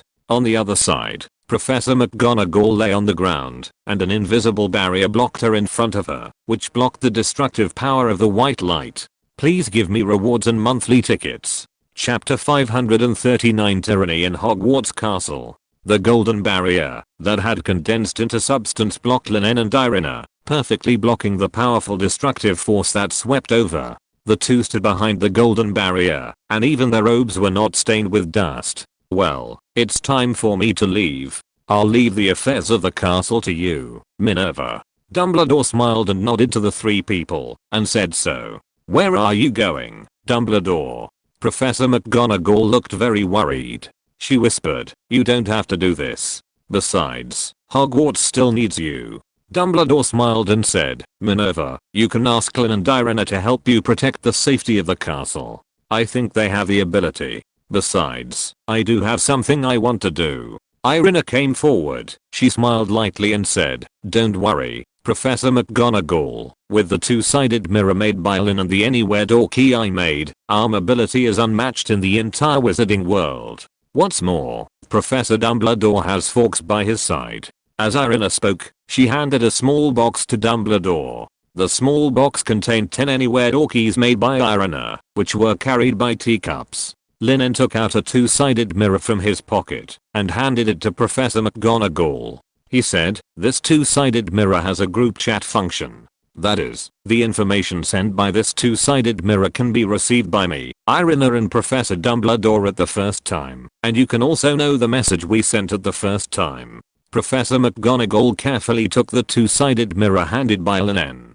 Professor McGonagall was not stupid. Seeing the attitude of several people, she knew that this matter was probably expected by Dumbledore, Lin En and Irina. In fact, this matter may have been directed and acted by Dumbledore from beginning to end. Thinking of this, Professor McGonagall finally let go of her heart. "If there is anything in the future, can you tell me in advance? After all, I'm the vice principal of Hogwarts." Professor McGonagall said to Dumbledore with a frown. Dumbledore smiled but said nothing. He blinked, and his figure turned into flames and disappeared in the principal's office with Fawkes. After a long while, Fudge, Umbridge, Kingsley and Dawlish finally woke up. "Where is he?" Fudge yelled as he stood up. He looked around frantically, hoping to find Dumbledore. Kingsley jumped up swiftly. He still played the role of a neutral Laura conscientiously. He answered loudly, "I don't know, he must have run away." Umbridge's expression revealed a bit of fear. She couldn't imagine how serious the backlash Dumbledore might bring to the Ministry of Magic would be if Dumbledore was let go. It can be said that Umbridge wanted to catch Dumbledore back more than Fudge did now. "No, Dumbledore can't operate in Hogwarts Castle," Umbridge screamed, and she and Fudge cast their eyes towards the stairs in tacit understanding.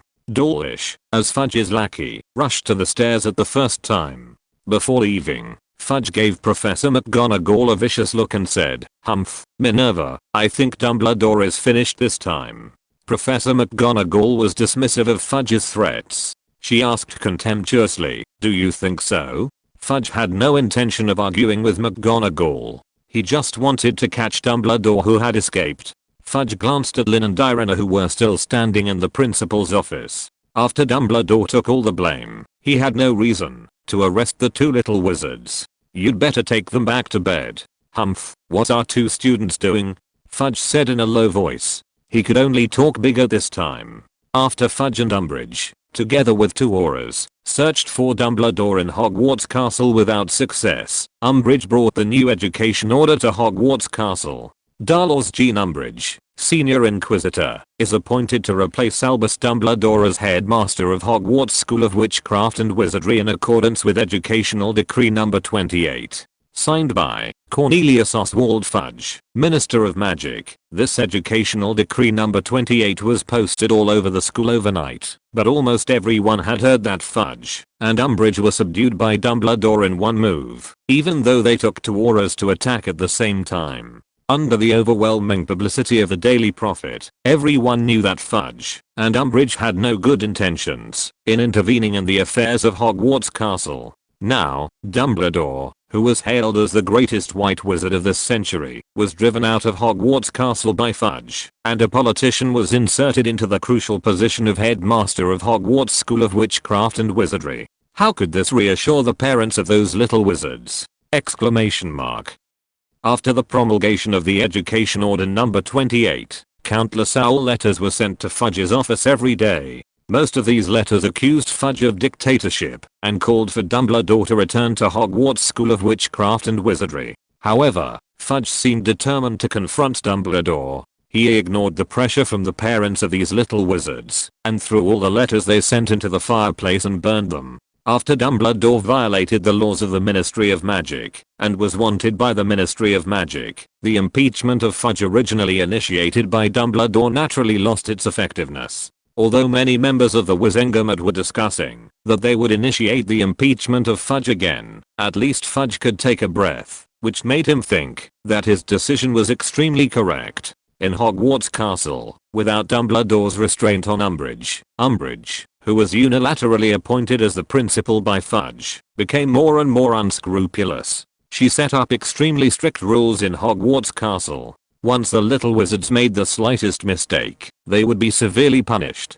Lin and Irina had seen many little wizards covering their hands and walking past them in a depressed mood. It was obvious that Umbridge had restarted her black magic props and used them on these little wizards. Of course, it was not that no one chose to resist, but their endings were very miserable. It was said that some little wizards saw those students who planned to resist, and they returned to the dormitory with their skin torn and their teeth bared, and they did not come out for several days. If you're listening to this novel on a channel other than Fanfic World, it means they downloaded and uploaded it without effort. We cordially invite you to visit our channel, Mundo Fanfic Novelos. There you'll find the original version of this story and you can explore many other novels of various genres. We're waiting for you to immerse yourself in a world of incredible novels. Chapter 540, A Big Fight, Before Dropping Out of School. What? You plan to leave school early? Are you sure? If you do that, you will lose the right to get the nude certificate. Lin looked at Fred and George standing in front of him and said with a frown. Although in the original book, Fred and George chose to leave Hogwarts Castle and pursue freedom in the distance to fight against Umbridge's tyranny, the current situation is far from that. In his previous life, Lin grew up under the influence of exam-oriented education, which made him subconsciously obsessed with the so-called graduation certificate. At Hogwarts School of Witchcraft and Wizardry, it was the nude certificate. Fred and George looked at each other. Fred smiled and said, "You know, Lin, with our level of magic, there is nothing we can learn here, and our level of alchemy is far beyond the course progress of Hogwarts. Lin, you already had the ability to pass the NEWT exam 3 years ago, and so do we now. And we don't have the so-called burden of graduation. Instead of wasting time here and enduring Umbridge's suppression, it's better to have a good fight. What do you think? What's more, after leaving Hogwarts Castle, we are not without a place to go.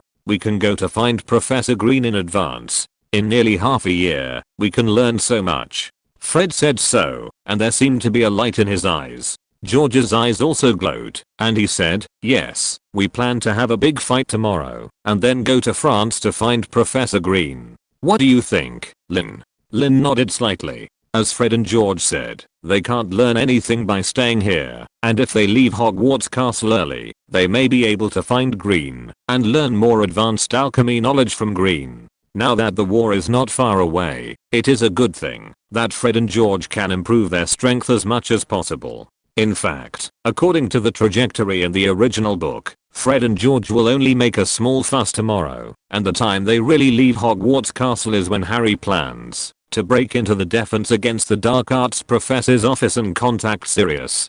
But now, with the two-sided mirror made by Lin, Harry can get in touch with Sirius at any time, and he has no need to break into the Defense Against the Dark Arts professor's office. The butterfly wings flapped, and in the eyes of the Weirlight twins, the castle occupied by Umbridge no longer had anything to linger on, and they had no need to stay here. Looking at the Weirlight twins, Lin said in a deep voice, "I understand your thoughts. Just do what you want to do. This is a teacher's address in France. After you leave the territory of Hogwarts School of Witchcraft and Wizardry, you can use the cross-border portal key to teleport there," Lin said as he handed a piece of parchment with an address to Fred.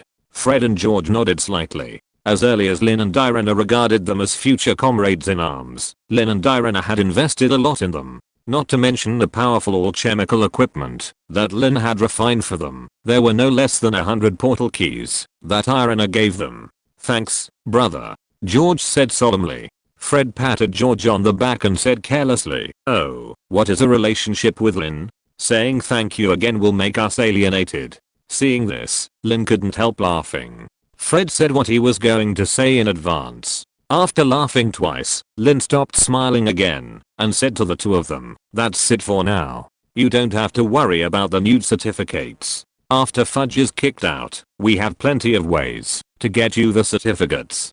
Fred and George looked at each other, and they both saw joy in each other's eyes. Although they didn't care about the so-called nude certificates, it was always a good thing to get them, and their mother would be happy about it. Good brother. Fred put his hand on Lin's left shoulder. Please come to the auditorium to watch our performance tomorrow. George smiled mysteriously and put his left hand on Lin's right shoulder. He whispered, we put all our life's learning into that performance. If possible, we would like to ask you to help control the situation, at least not let innocent classmates get hurt. Hearing this, Lin was stunned. He asked, have you added lethal or chemical arrays to those things? Fred said honestly, we added many complex or chemical arrays to those magic fireworks.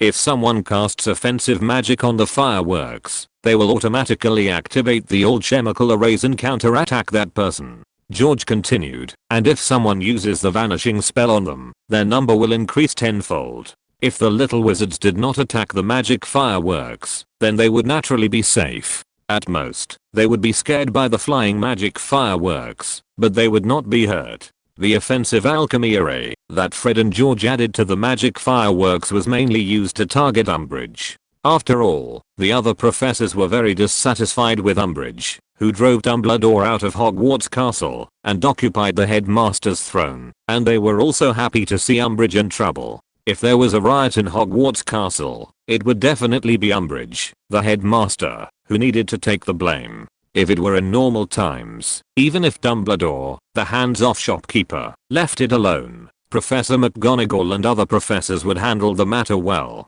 But if the headmaster was replaced by Umbridge, it would be different today. The next day came quickly. Early in the morning, the violent explosion sounded from the auditorium and spread to every corner of Hogwarts Castle. Under the guidance of the alchemy array, these exploding fireworks would fly autonomously to places where people were in Hogwarts Castle, including the auditorium, classrooms, common rooms, dormitories, and bathrooms. All the young wizards who got up and went to the auditorium for breakfast could see countless fire dragons made of green and gold sparks flying around in the corridor, emitting bright red airflow and making huge explosions along the way. There were also bright pink Catherine wheel-shaped fireworks flying rapidly in the air with terrible whooshing sounds. They were 5 feet in diameter and looked like many flying saucers that had lost control. Please give me rewards and monthly tickets. Chapter 541. Reading a story turned into an accident. Not only that, the little wizards in the hall could also see several huge fireworks sticks, interweaving lines of insulting words about Umbridge and Fudge in the sky above the hall. For example, Umbridge is a pink toad, Fudge is a fat-headed and big-eared pig, the Ministry of Magic will collapse sooner or later, and Umbridge can only lick Fudge's pie, etc. Lines of obscene words that are unbearable to the eyes are displayed in front of everyone at a glance. Many little witches covered their eyes with their hands, trying to block those words from seeing them. But their fingers that are bigger than their eyes are there a little too much to cover their ears and steal the bell! Exclamation mark.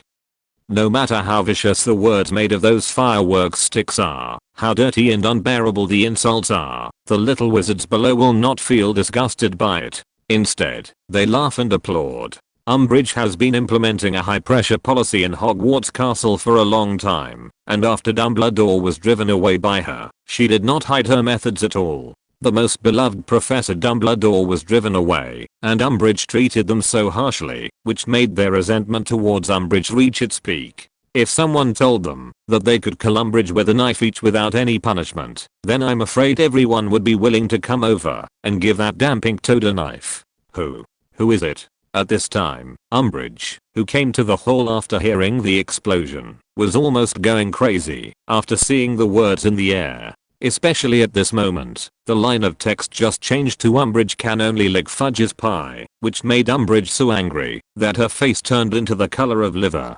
Umbridge wanted to kill someone. She pulled out her wand and shouted at the magic firework stick in the air. Thunder explosion. The orange-red beam broke through the air. Judging from the diameter of the beam of the explosion spell, if it exploded, the entire hall would be affected, and the little wizards who were closer to the center of the explosion might also be burned. It can be seen how outstanding the mocking effect of this insulting word on Umbridge was. Seeing the orange-red beam, everyone's face changed drastically. They never thought that they were just watching a story. How could this become an accident? Exclamation mark. However, the explosion that everyone expected did not occur. The magic firework stick suspended in the air strangely swallowed the orange-red light and even did not make a sound. But in the next moment, a sharp golden beam like lightning broke through the air and went straight to Umbridge. Ugh! The golden beam of light hit Umbridge's chest at lightning speed, knocking her 5 or 6 meters away. Umbridge's bloated body fell heavily to the ground, and bright red blood flowed from the corners of her mouth. Seeing this scene, everyone was stunned, including the little wizards who were desperately running to avoid the explosion. Umbridge climbed up with difficulty and looked at the magic fireworks stick in the air that were still evolving lines of abusive words, as if they were showing off their power to her. She felt as if all the bones in her body were broken by the golden beam of light. Don't let me know who it is, or I will torture you severely with the Cruciatus curse. Umbridge cursed in a low voice, and no one heard what she was saying. With the previous experience of Umbridge disregarding the safety of the young wizards and directly casting a powerful explosion spell, these young wizards did not dare to approach Umbridge. They retreated to the door of the hall, and then looked at the movement here with wide eyes. To be honest, if they were not worried about being caught by Umbridge and being tortured by those dark magic props, they would have applauded loudly when Umbridge was knocked out just now. Umbridge stared at the magic firework stick in the air fiercely. She hesitated for a moment and stopped attacking the firework stick with magic. Instead, she said to Filch, who walked into the hall, "You use a broom to knock them down." From the counterattack of the magic firework stick just now, Umbridge saw that the mechanism by which it would attack wizards was that it was attacked by magic itself. Umbridge was not sure whether other magics other than offensive magic would encounter counterattacks from the magic firework stick when hitting the magic firework stick, but she really didn't want to experience the feeling of being knocked out just now. So, she had to choose the most unsophisticated method, which was to let Filch use physical methods to shoot down the magic fireworks.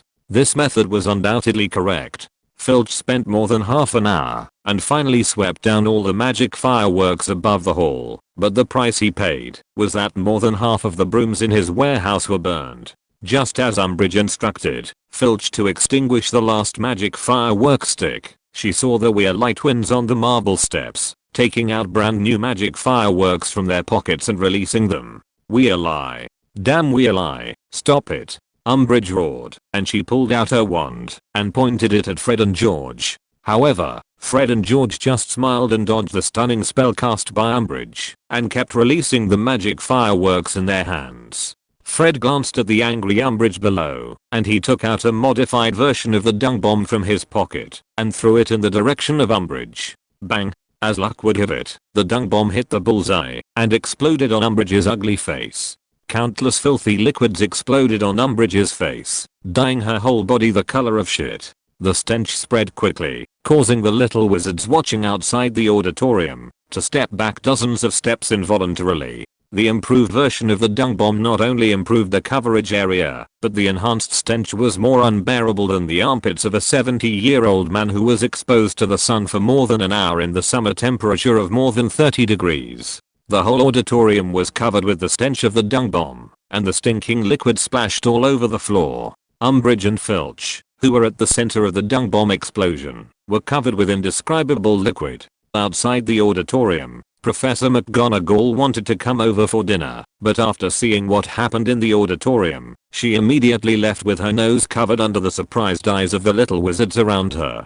Just as Fred and George had guessed, she did not fulfill her duties as deputy headmaster to manage these matters as she had in the past. Instead, she kept her distance and left all the mess to Umbridge, the so-called headmaster. Chapter 542. Remember this day, everyone at Hogwarts. Damn Weirlie. I'm going to expel you. I'm going to put you in Azkaban. Umbridge, who was covered in shit, seemed to be going crazy. She roared with twisted features, and 3 black spells shot towards Fred and George. After seeing the 3 black beams, Fred and George's faces froze. It was undoubtedly a powerful black magic, which was definitely not something they could resist at this stage. The two of them dodged immediately. Sure enough, when the 3 black beams hit the steps under their feet, a foul smell spread, and the stone steps were corroded into a pool of black liquid with a foul smell. Seeing this scene, not only Fred and George, but even the little wizard who was secretly watching outside the hall changed his expression. Such vicious black magic, even those black wizards in Nocturne Alley rarely use it, right? Exclamation mark. I said that the alchemical arrays placed in the magic fireworks should not be so kind. Look, are they kind to us? George curled his lips and said to Fred beside him. Fred just shrugged and said nothing. They have already placed many powerful offensive alchemical arrays in the magic fireworks. If they are not kinder, they will be alchemical arrays that can directly kill the opponent. Although they are not clear about the full picture of Lin and Irina's plan, they also roughly know that Umbridge still has a certain value of use at least before the end of this school year. Otherwise, with Lin and Irina's personalities, and the extent to which Umbridge offended them, Umbridge might have died countless times. As for the trouble that killing Umbridge might bring, Fred and George believed that with Lin's methods, the Ministry of Magic would have no way to find out about Lin and Irina. After avoiding Umbridge's black magic, Fred and George took out a dozen magic fireworks in the shape of skyrockets and let them in the direction of Umbridge. Whoosh, whoosh, whoosh. More than a dozen sounds of breaking through the air rang out in succession, and the dozen or so magic skyrockets flew straight towards Umbridge's head, as if they had opened a lock.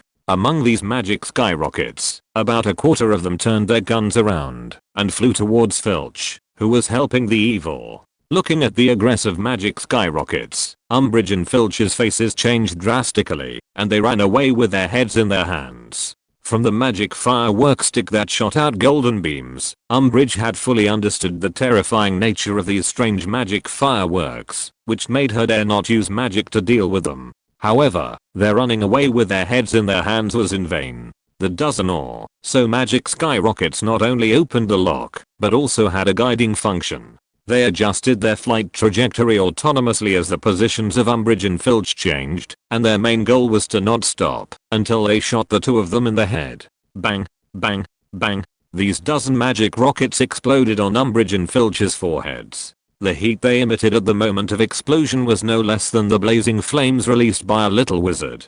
The scorching heat instantly blew their hair into afro, and their bodies became charred. Crucio. Umbridge lost her mind and raised her wand to cast the unforgivable curse on the Weir light winds. However, the improved dung bombs exploded on her body one after another, and the stench forced Umbridge to hold back the spell she had already recited halfway. It seems that she is almost crazy. Fred looked at George beside him and threw another dung bomb in his hand at Umbridge. I just heard the spell of the unforgivable curse. George nodded and said, then we should leave soon. Fred, let's clear the remaining inventory together. The 2 looked at each other and reached for the canvas bag on their waists at the same time. The canvas bag didn't look big, but the traceless extension spell on it was cast by Irina herself. The space inside the canvas bag was as big as a Gryffindor dormitory. In a blink of an eye, dozens of cardboard boxes were moved out by Fred and George, filling the steps. The canvas bag on George's waist was emptied first. He looked at Fred, who was still moving things out, and first threw all the remaining dung bombs in his hand down, interrupting Umbridge, who wanted to chant the evil spell, and then pulled out a long fuse. The magic fireworks in these boxes were all connected together. They only needed to light them once to release all the magic fireworks in a box. What George had to do was to connect all the boxes together so that they could set off all the magic fireworks in dozens of boxes at once. Not long after, all the magic fireworks placed on the steps were strung together by a particularly long fuse, and there were 100 boxes of these magic fireworks. Even if you looked at them from a distance, it was a bit shocking. The little wizards peeking at the door of the auditorium were even more surprised. How many gold galleons would be burned by these magic fireworks? So many magic fireworks. 10,000 gold galleons would be indispensable. When did the Weir family become so rich? Exclamation mark. In fact, it was not the Weir family that was rich, but Fred and George. After learning alchemy, they were able to refine some simple defensive alchemical equipment. These alchemical equipment, which did not have much gold content in their eyes, were very precious life-saving props for ordinary wizards. The alchemical pendant they spent an afternoon to refine could even be sold at a high price of more than 1,000 gold galleons on the black market. Moreover, these magic fireworks were all transformed by Fred and George using magic and alchemy after they purchased a large number of ordinary fireworks in the muggle world. The gold galleons they spent were not as many as these little wizards imagined. Stop. Stop it. Seeing the weird light winds with flames on the top of their wands, about to light the magic fireworks, Umbridge's almost lost sanity was frightened back a lot. However, Fred didn't care about Umbridge's shouting at all. He chuckled and lit the fuse of 100 boxes of magic fireworks. Let Hogwarts feel a little shock of magic and alchemy, Fred said with a chuckle. George pulled out a Nimbus 2000 flying broom from the canvas bag and shouted, "Remember this day, everyone in Hogwarts. Please give me rewards and monthly tickets." Chapter 543, Lin's Apparition Lesson. At the same time as George pulled out his broom, Fred also took out a Nimbus 2000 from behind and stepped on it at the same time as George. Fred and George kicked their feet, and the Nimbus 2000 under them shot out like an arrow from a bow, passing over the heads of the little wizards outside the door of the hall and flying straight to the castle gate. Seeing Fred and George, two warriors who dared to resist Umbridge and were about to escape successfully, all the little wizards gave their applause and cheers generously. In the hall, looking at the weird light winds who were like stars and the little wizards who were rushing towards them, Umbridge and Filch's faces turned green. Oh no, stop those magic fireworks. Clear water is like a spring. Umbridge didn't have time to lose her temper with those little wizards. She saw the fuse that was about to burn to the first box of magic fireworks. Her face changed, and she immediately waved her wand. A clear spring appeared out of thin air and poured in the direction of the fuse. However, it was too late. When the spring appeared, the fuse had already sunk into the first box, igniting all the magic fireworks inside. The heat from the ignited magic fireworks spread, burning the fuse into other boxes, igniting the magic fireworks in other boxes. In just 30 seconds, 100 boxes of magic fireworks were all ignited. Looking at the magic fireworks scattered like stars in the sky, Umbridge was desperate. These magic fireworks were flying everywhere in every corner of Hogwarts Castle. With the blessing of the alchemy array, they could burn for a day and a night without extinguishing. Umbridge turned around and looked at the little wizards who were scattered at the door of the auditorium. She wanted to stop them, but she was powerless. What's more, now she just wanted to wash off the stench of the dung bombs on her body. For the whole morning, there were countless magic fireworks flying around in every classroom, but none of the professors in charge took action to extinguish the magic fireworks. Oh my goodness, Professor McGonagall said sarcastically during the Transfiguration class, when a magical firework in the shape of a dragon was flying around her classroom, making loud explosions and spewing flames. Miss Brown, can you please run and tell the headmaster that there is a magical firework that has escaped in our classroom? So Umbridge spent the whole day running around the school to deal with the requests of other professors. Without her, it seemed that none of these professors could remove the magical fireworks in their classrooms. After the last class in the afternoon, many young wizards gloated to see Umbridge, who was disheveled and blackened by fireworks, staggering and sweating out of Professor Flitwick's classroom. "Thank you very much, Professor." Professor Flitwick said in a shrill voice. "Of course, I can remove these fireworks myself, but I'm not sure if I have the power." He smiled and closed the classroom door in front of Umbridge, who was dirty and smelled of dung bombs. By the way, even if Umbridge soaked herself in the bathroom for an hour and kept cleaning herself, she still couldn't get rid of the stench on her body. The dung bombs that Fred and George improved were not so easy to remove, and the dense alchemical arrays covering the shells of the dung bombs were enough to prove this. If someone could see the alchemical arrays on the shells of the dung bombs, I'm afraid they would all shout that it was a waste of natural resources. After all, engraving so many alchemical arrays with powerful effects on a prank product like a dung bomb really wasted the functions of the alchemical arrays and their talents. Umbridge suffered such a Waterloo on the first day of her tenure as headmaster, which made those little wizards and Slytherin College who were chasing fame and fortune begin to look down on Umbridge. Even though some of the young wizards of Slytherin College came from families that supported Fudge to continue to serve as Minister of Magic, and even used Fudge to make profits for themselves, they really looked down on this pink toad, who couldn't even handle 2 students, and was covered in shit. After a full half month, the stench on Umbridge gradually disappeared. In the following days, the young wizards in Hogwarts Castle hoped that there would be a second Fred and George who could stand up and teach Umbridge a lesson. But unfortunately, their expectations were dashed. Umbridge's dictatorial rule made the young wizards in the castle miserable, but not every young wizard could be as free and easy as Fred and George and drop out of school. After all, life is just get by. Get by if you can. If you can't, just endure and get by. Fortunately, the professors in Hogwarts Castle are still very kind to them. Even Professor McGonagall, who used to be extremely strict, and Professor Snape, who always spewed venom, have become friendly in the eyes of these little wizards. Time quickly came to February, and the first apparition class of the 6th grade Little Wizards was finally about to take place. In order to give the Little Wizards enough space to practice apparition, the first apparition class of the 6th grade Little Wizards was arranged on the Quidditch field, and the time was Saturday morning. On Saturday morning, when Lin arrived at the Quidditch field, he saw many 6th grade Little Wizards with nervous faces gathered in front of Professor McGonagall, Professor Snape, Professor Flitwick and Professor Sprout, the 4 deans and a short wizard. Lin, here. Irving, who was standing in the crowd, waved to Lin. Lin En came to Iwin's side and cast his eyes on the short wizard standing side by side with the 4 deans. Obviously, the short wizard was the instructor of the apparition class sent by the Ministry of Magic. The instructor looked surprisingly pale, with transparent eyelashes and thin hair. He had a sense of unreality, as if a gust of wind would blow him away. After about 10 minutes, all the 6th grade wizards who signed up for the apparition class arrived. However, in addition to being nervous, they also looked very excited. They discussed with each other, imagining how they should learn apparition, and how to use this ability after learning apparition. Quiet. Be quiet. It was not until the majestic voice of Professor McGonagall sounded that the little wizards shut their mouths and looked obediently at Professor McGonagall and the other 4 deans and the instructor.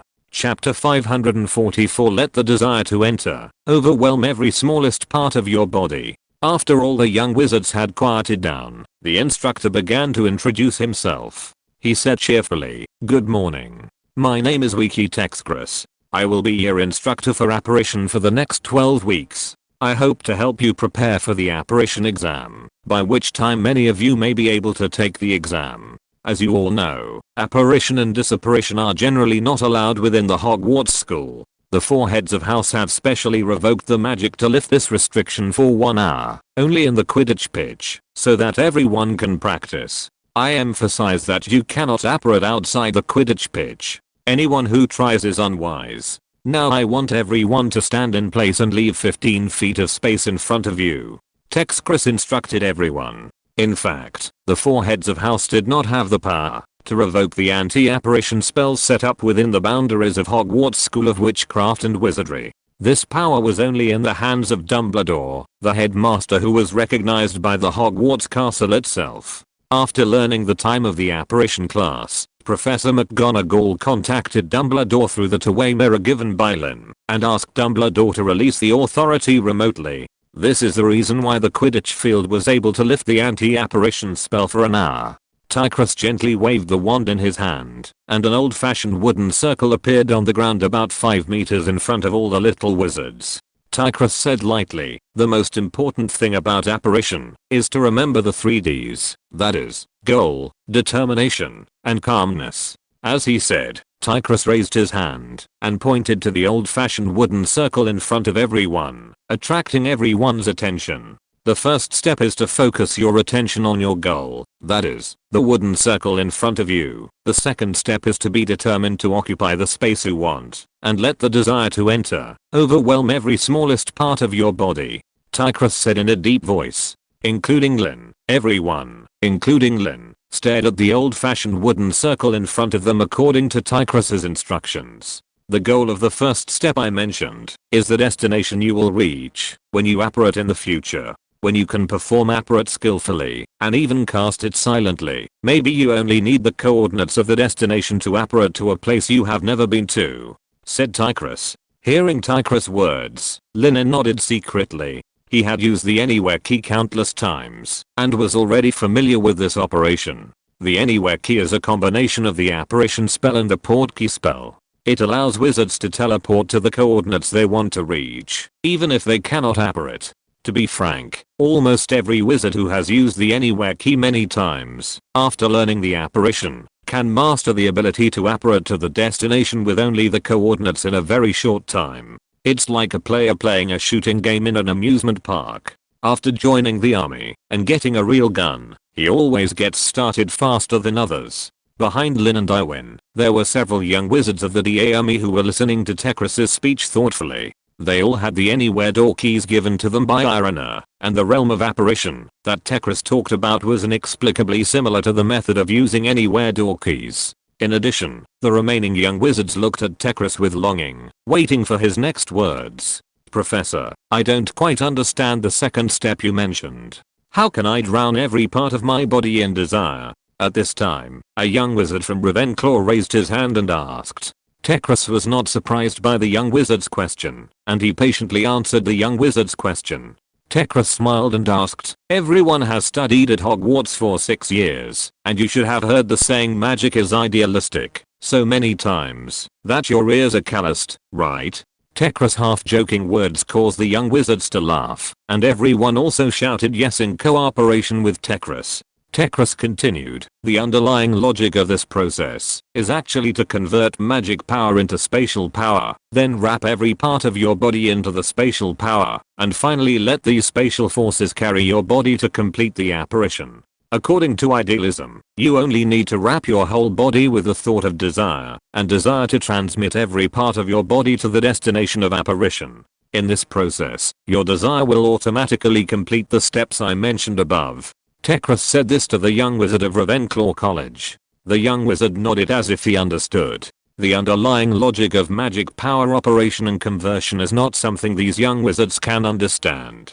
What they can remember is that they have to wrap their whole body with the desire emotion, and then they can achieve their goals. Instead, Lin and Irving looked at Ticrus thoughtfully. Since Ticrus can say the term underlying logic of apparition, it can prove that he is really knowledgeable, and he is definitely not as simple as he looks. Although Ticrus looked like a thin old man like a candle in the wind, Lin and Irving had a feeling that if Ticrus fought with an elite aura, Ticrus would not necessarily lose. It seems that the group of wizards with relatively strong magic skills in the Ministry of Magic do not seem to be all in the Aura's office, but a large part of them stay in the Wizard Examination Administration as scholars. So, Professor Ticrus, what will happen if we fail to wrap our whole body with the thoughts of desire, or miss a certain part? A little wizard from Gryffindor asked.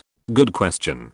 Ticrus chuckled and said, everyone should know that the biggest risk of apparition is that wizards who are not proficient in apparition will produce split phenomenon when performing apparition. The little wizard from Gryffindor looked a little impatient. He asked before Ticrus finished speaking, Professor Ticrus, what is split phenomenon? Ticrus was interrupted, but he didn't feel angry. He still said cheerfully, split, that is, the separation of a part of the body, happens when your determination is not firm enough. From the underlying logic, it means that the spatial force that wraps your body misses a part of your body, so that after you apparate, that part still stays in the same place. Please reward a monthly ticket. Chapter 545. Ignore the outside world and concentrate on studying the sage's books. During the process of apparition, separation is the most serious, which is more serious than failing to apparition and not being able to reach the destination. If your upper body and lower body are separated, then if you have a partner who can help you, you may still have a chance of survival, but if you are alone, then you will definitely die. Ticrus said seriously, and the little wizards around him all shrank their necks. It was hard for them to imagine how terrifying it would be if their upper body and lower body were separated. Seeing the little wizards in front of him huddled there like quails, listening to his lectures carefully, fearing that they would miss a certain knowledge point and cause separation when using apparition, Ticrus couldn't help but smile with satisfaction. Tychus said in a deep voice. Therefore, our apparition classes are conducted under the condition of ensuring safety. The range of your apparition is only within the Quidditch field, and there are your 4 deans who can provide you with assistance at any time, so you don't have to worry too much. Hearing Tychus's words, everyone finally breathed a sigh of relief and waited for Tychus to talk about the third step of apparition. The third step of apparition, which is also the last step, is to rotate on the spot and let yourself enter the void state. In this process, your movements must be calm. Remember the 3D I mentioned? Tychus said. The action of rotating on the spot to perform apparition is basically designed for those newcomers to apparition, just like wizards need to recite spells when casting spells. And those experienced apparition masters can omit the action of rotating on the spot and immediately perform apparition and leave, just like wizards cast spells silently. Although this is just a casting action, being able to reduce the pre-swing time of nearly 2 seconds may save your life in battle. After explaining the theoretical knowledge of apparition, Tychus began to command everyone to start apparition. After I give the order, we will start to try apparition.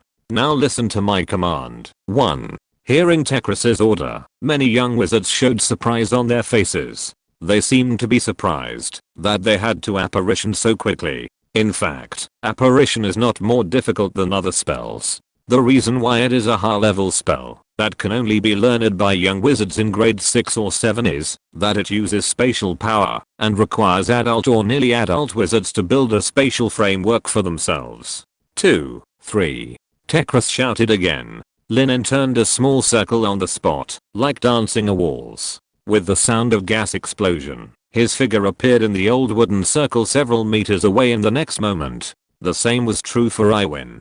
His movements were almost synchronized with Lin's. Even his spinning movements were the same as Lin's, like a beautiful dance. Elegant. So elegant. However, the other little wizards were not as lucky as them. Many lost their balance during the spinning process and fell headfirst into the mud.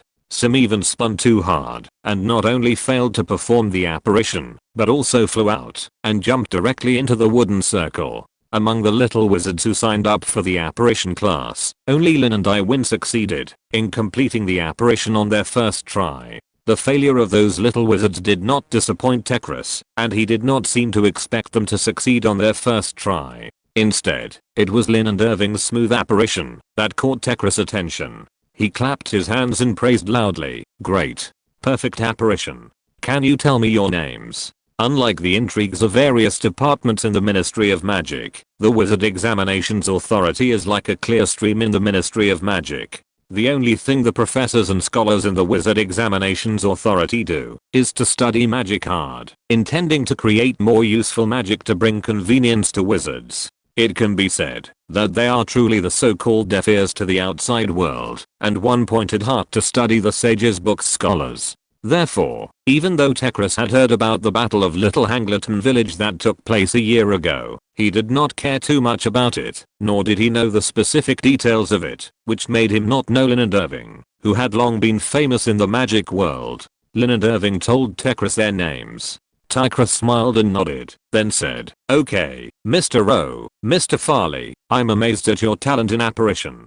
Would you like to try apparition at a longer distance? The maximum distance within the Quidditch pitch?" Lin and Irving looked at each other and nodded in agreement. In their opinion, the difficulty of apparition from one end of the Quidditch pitch to the other was not greater than apparition to the old-fashioned wooden circle 5 meters away. After all, compared with those apparition masters who can use apparition to move from one city to another, or even from one country to another, what they have done is not worth mentioning at all. Under Tychus's guidance, Lin and Irving took turns standing on one side of the Quidditch pitch and apparition to the other side. Incredible. Tychus looked at Lin and Irving in surprise. Is this really your first time learning apparition? You've never practiced it privately before? Lin thought for a moment and said, "No, but we have used portkeys many times. It seems to me that teleporting by portkey feels similar to apparition, so it should be smoother." Hearing this, Tychus suddenly realized, if a wizard often uses portkeys to teleport, he will have an advantage when practicing apparition.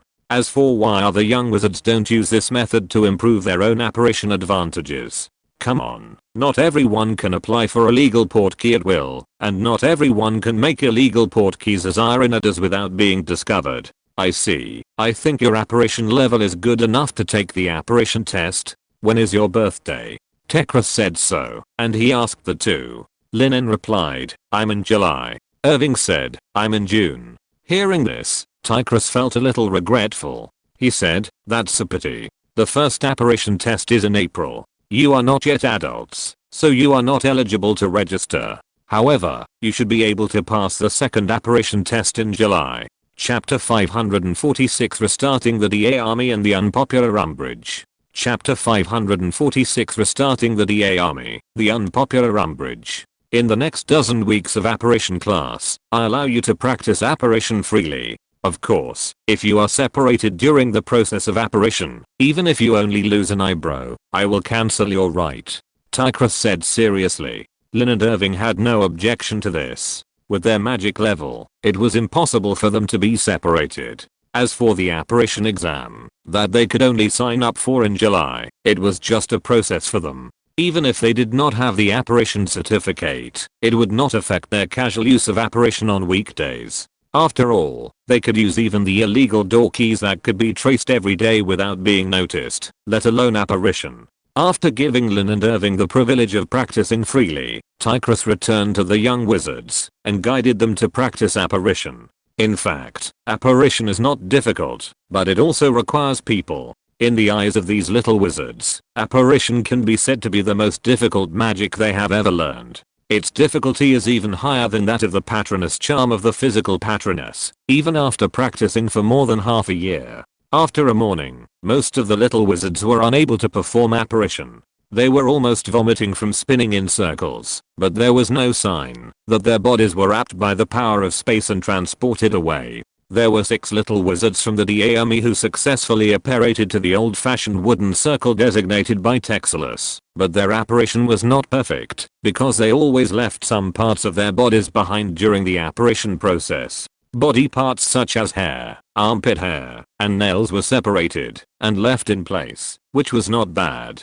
But a little wizard from Hufflepuff was unlucky. After apparition to the old-fashioned wooden circle, he found that his left arm and right leg disappeared, and he fell straight to the ground like a puppet with a broken string. Fortunately, Professor McGonagall, Professor Flitwick and Professor Sprout arrived in time and used magic to help the little Hufflepuff wizard reconnect his arms and legs as quickly as possible. But even so, the shadow left in the little wizard's heart will probably take a long time to dissipate.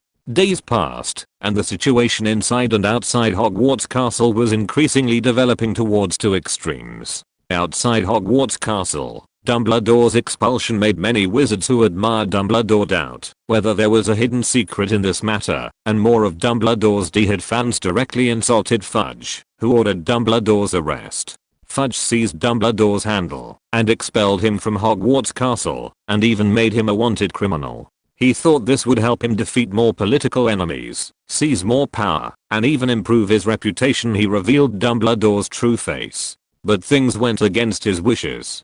Instead of developing in the direction Fudge expected, everything made Fudge's situation more difficult. The wizards in the British magic world, and even in other countries, were madly insulting Fudge.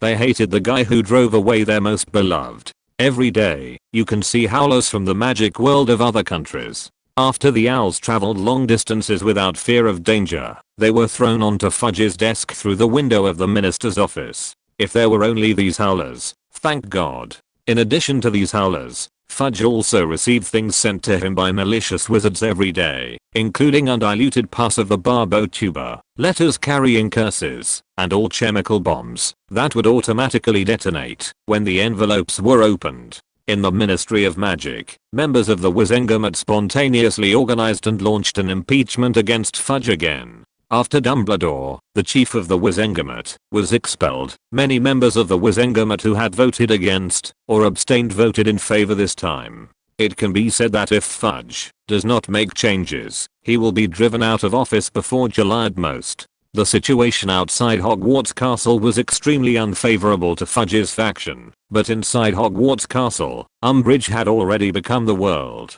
Umbridge transformed Hogwarts Castle into a prison. Not only did she abolish the original Hogsmeade Week and no longer allowed students to go to Hogsmeade Village on weekends, but even the mail sent by students' parents had to be carefully checked by Filch before it could reach the students. After controlling the students' external contacts, Umbridge began to put pressure on the students' defense against the dark arts class. She seemed tireless and actually increased the hours of defense against the dark arts for all students to 3 times the original. Not only that, Umbridge also forced every little wizard to attend morning and evening self-study, which made those little wizards who were used to finishing classes at 9 in the morning and leaving school at 6 in the afternoon feel miserable. She just wants to squeeze our energy so that we don't have the energy to oppose her, Ron cried to Irina. Time soon came to the Easter holiday.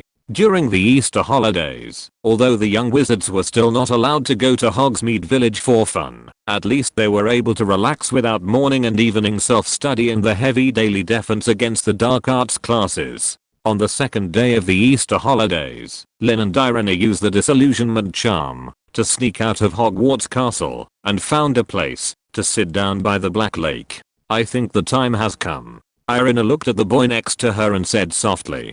Lin nodded slightly, and he said in a deep voice, now, even those guys in Slytherin College are suffering from Umbridge's rule. Some people even sent letters home, hoping that their families can come forward to plead for mercy. It can be seen that Umbridge has completely reached the point of being hated by the gods in Hogwarts Castle. I often hear Malfoy scolding Umbridge in the dormitory. Lin said so. After learning that Malfoy was also scolding Umbridge, Irina's expression was a little subtle. The Malfoy family and Fudge have a lot of interests in common, and even Malfoy began to feel dissatisfied with Umbridge. It can be seen that Umbridge did go too far, to the point of being completely unpopular. You know, even in the original book, Malfoy stood firmly on Umbridge's side. Lin turned his head and looked at Irina's delicate face and said softly, our next plan is also divided into 2 aspects, inside and outside Hogwarts Castle, and the first is to restart the DA army.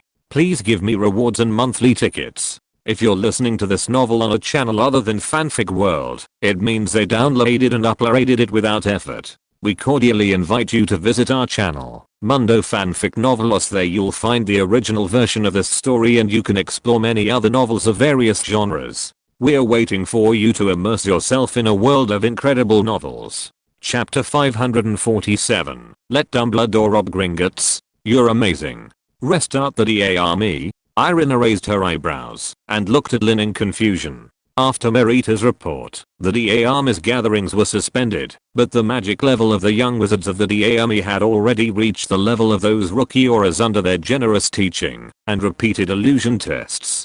Therefore, the DA army's gatherings became dispensable. Even with Lin's difficult mode illusion test, the gatherings became icing on the cake for the improvement of the young wizard's magic level, rather than a timely help at the beginning. Lin explained, it is true that their magic level has reached our expectations, but their power must always be exerted. We have been forbearing and giving in for so long, isn't it just for the backlash at the last moment? Borrowing the name of the DA army gathering to completely mobilize their anger is the meaning of restarting the DA army. Irina suddenly realized, but her expression soon became worried again. She just said, then, the Ministry of Magic's plan must also be promoted simultaneously. We must let Fudge step down at the same time as they drive Umbridge away and cut off Umbridge's retreat. Only in this way can we completely eradicate the root of the problem. Isn't it because of the Ministry of Magic that Umbridge can act recklessly in Hogwarts Castle? Exclamation mark. If Fudge steps down, then Umbridge, who has lost power and the support of the backstage, will be the first target of the wizard's liquidation. In Lin and Irina's plan, Fudge must step down at the same time as the little wizards drive Umbridge away. This time cannot be earlier or later. If Fudge steps down early, then after the extremely selfish Umbridge learns the news, she will abandon Hogwarts and run away as soon as possible, and will not get the punishment she deserves. If Fudge stepped down too late, Umbridge, who was retaliated by everyone, would come back with the support of the Ministry of Magic. Lin and Irina would not believe that Umbridge would show mercy to those who retaliated against her because they were only underage wizards. Lin nodded and said, that's the second reason. In addition, we have to welcome Professor Dumbledore back, and it would be best if Dumbledore's absence during this period was just for a reason. Even if Dumbledore could return to Hogwarts Castle safely after Fudge stepped down, the experience of being driven away by Fudge, a despicable villain, would be a stain on Dumbledore's life after all. However, what if Dumbledore did have something to do during his time away from Hogwarts Castle and achieved good results? Exclamation mark. You mean, let Professor Dumbledore find one of Voldemort's Horcruxes, so that Professor Dumbledore's departure was justified? Irina's beautiful eyebrows frowned slightly. After getting Lin's affirmative answer, Irina began to think, then, how can we let Professor Dumbledore find the Horcrux? Looking at Irina's thoughtful look, Lin felt that she was inexplicably cute. Lin couldn't help but reach out and touch Irina's head. Under her puzzled eyes, he chuckled and said, "Remember the Battle of Little Hangleton Village?" Irina was stunned and said, "Of course, it's been less than a year, I'm not that forgetful." Lin raised his left hand, and a wave of magic power rose up and turned into more than a dozen light screens, and different pictures appeared on each light screen, which were the perspectives of each wizard. In fact, when Voldemort turned into black smoke and took those Death Eaters away, I took the opportunity to cast the soul charm on those Death Eaters with names in the original book, and these Death Eaters whose perspectives I stole included Bellatrix Lestrange. Lin said with a smile. 2 years ago, Lin En decomposed and invented a new spell from the ancient magic purgatory puppet, called the Soul Charm.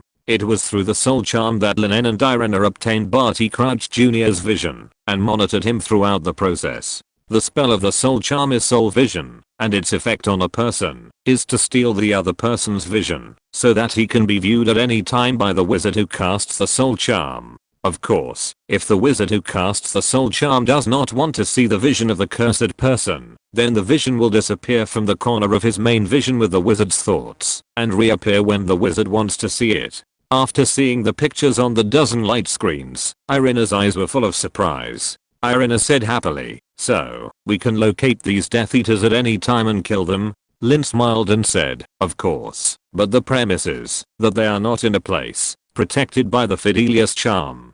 So, Irina thought of Bellatrix Lestrange, whom Lin had just mentioned, and her breathing was a little rapid. "Lin, your idea is to let Professor Dumbledore rob Gringotts and destroy Hufflepuff's cup." In Irina's opinion, among Voldemort's 7 Horcruxes, the most difficult to destroy is Hufflepuff's cup, except for Harry. You know, Gringotts has been able to stand in the wizarding world for hundreds of years and maintain such a good reputation, and there is definitely a reason. And the protection strength of Gringotts is definitely not as fragile as recorded in the original book. Otherwise, whether it was Grindelwald in the past or Voldemort today, they could have sent people to rob Gringotts to add enough funds for their own business. From this point of view, the goblins in Gringotts must be extraordinary. They can't defeat Voldemort, but at least they have the ability to resist the attack of the demon-level wizard. Yes, this is the best chance. Lin En nodded happily. Irina patted Lin gently and couldn't help laughing. "You are amazing to let Professor Dumbledore rob Gringotts, Lin."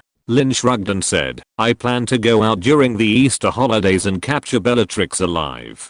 By then, we will have reason to tell Professor Dumbledore the whereabouts of Hufflepuff's gold cup." Irina asked, "Do you need help?" Lin shook her head and said, "As long as Voldemort does not show up, those Death Eaters are not qualified to compete with me. I plan to take action tomorrow. In addition, the next DA army gathering will be held tomorrow night at the same location." Irina nodded slightly and said, "Then I will be responsible for gathering the DA army's companions in the castle. As for Umbridge, I will cast a forgetfulness spell on her before the gathering starts, so that she won't find out." Chapter 548 The Dark Lord Who Brings Dark Times. The next day, after Lin En woke up from the Slytherin dormitory, he did not go to the hall for breakfast, but took out 2 pieces of compressed biscuits that he had prepared long ago from his pocket, and finished his breakfast in 2 or 3 bites. Then, Lin En took out a timed arbitrary door key with a white glow, which would be triggered in 1 minute. As the principal recognized by Hogwarts Castle itself, Dumbledore could not only remotely control a certain area within the boundaries of Hogwarts School of Witchcraft and Wizardry to temporarily lift the restrictions of apparition as he did in the apparition class, but also lift this restriction for trusted people alone. After communicating with Dumbledore using a two-way mirror, Dumbledore used his identity as the principal to grant Lin En and Irina the temporary authority to enter and exit the boundaries of Hogwarts School of Witchcraft and Wizardry by means of space teleportation. The reason why it is temporary authority is that Dumbledore is not a permanent headmaster. When the future headmaster takes over, or when Dumbledore dies, Hogwarts Castle itself will automatically take back the temporary authority of Lin and Irina. Lin waved his left hand, and the light screen showing Bellatrix's perspective appeared in front of him again. He concentrated his attention on imagining the scene presented in Bellatrix's perspective, waiting for the triggering of any door key. Although Lin has learned the apparition, Lin cannot guarantee that the place where Bellatrix is located has not been cast with the anti-apparition spell. Only magical means of transportation such as the door key can ignore the anti-apparition spell and reach the destination, of course, except for places such as Hogwarts Castle that have more advanced spatial restrictions. Soon, the white light came on, and Lin appeared outside a gloomy-looking manor in the blink of an eye. This is a manor shrouded in primeval forests. It seems that no one has taken care of this manor for many years. Even if someone has moved in during this period, the owner who moved in does not seem to have the idea of taking good care of this manor. Therefore, this manor is like the haunted places in the novels. Even in broad daylight, it looks eerie. Lestrange Manor? Oh, you deserve it for being in such a state. Lin pulled out his wand, looked at the deserted manor in front of him, and said with a chuckle. After Lin enrolled in Hogwarts School of Witchcraft and Wizardry and gradually revealed his power and ambition, his mother Irina began to expand the family businesses controlled by the Rowell family. Rowena didn't want to be a burden to her children, and only by making the Rowell family stronger and irreplaceable in the British magic world would the Rowell family be qualified to become the backing of Lin, the Demon King level wizard. Therefore, after learning from Lin that Voldemort was about to be resurrected and the Death Eaters imprisoned in Azkaban prison were about to be released, Rowena no longer showed mercy to the businesses of the pureblood families that had produced Death Eaters. In the past 2 years, Rowena gradually began to annex the industries of many other pureblood families. The Lestrange family's industry, which had lost its heir and was leaderless and could only operate blindly, was one of them. The Lestrange family's industry had long been reduced to 1/10 of what it was after the Rowell family annexed it. Even the manor owned by the Lestrange family, after Rowena set up a trap to cheat the Lestrange family's family industry, forced the person in charge of these family industries to sell it and repurchase a smaller, more dilapidated, and more desolate manor. This is the origin of the Lestrange manor in front of Lin, which is less than half the size of the Rowell manor. If it were 2 or 3 years ago, the Lestrange family's property might still be the largest among these Death Eaters, but now, even Voldemort would not look down on this dilapidated and small manor. Otherwise, if Lin wanted to come here to capture Bellatrix alive, he would probably have to pass Voldemort's level. Thunder explosion. Lin whispered softly, and a beam of orange-red light broke through the air and exploded on the gate of the manor. The explosion spell cast by the Demon King level wizard is much more powerful than the ordinary explosion spell. The violent explosion spread in all directions with the force of thunder, and the more than 5-meter high gate exploded into fragments in an instant, and the airwave generated by the explosion swept 1/3 of the Lestrange manor. Lin put away his wand and stood there lightly. He could sense that there were no less than 10 overlapping anti-apparition spells cast in this Lestrange manor to prevent the invasion of other wizards. However, these anti-apparition spells became a cage that trapped the Death Eaters in the Lestrange manor in layers when facing the undisguised attack of Lin, a Demon King level wizard. After a few seconds, the sound of more than a dozen whirlwind sweeping spells rang out in the Lestrange manor. The thick smoke and dust finally dispersed under the strong wind, revealing the scene inside the thick smoke. The gate of the original Lestrange manor had disappeared, and instead there was a large pit with a diameter of nearly 30 feet and a depth of 10 feet. Not only that, the buildings around the pit collapsed into ruins under the bombardment of the explosion spell, and the radiation range of the explosion spell reached 100 feet. After seeing the damage caused by the explosion spell, the Death Eaters in the Lestrange Manor couldn't help swallowing their saliva. The explosion spells that the enemy casually casts could cause such terrible damage. Can such an enemy really be defeated by them? Exclamation mark. Moreover, they use the explosion spell to blow up the manor without a word. Are they Death Eaters, or is the enemy a Death Eater? Exclamation mark.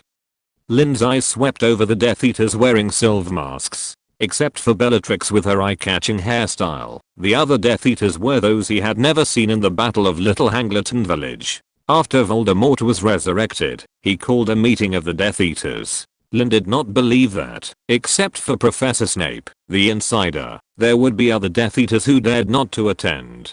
Therefore, these Death Eaters who were in Lestrange Manor with Bellatrix were obviously recruited again in less than a year after Voldemort's resurrection. There have never been a few extreme pure-blood wizards and dark wizards in the British magic world. Even Nocturne Alley, which is known as the gathering place for dark wizards, has only a small number of dark wizards in the British magic world. It is not surprising that the Death Eater camp can expand to such an extent within a year of Voldemort's resurrection.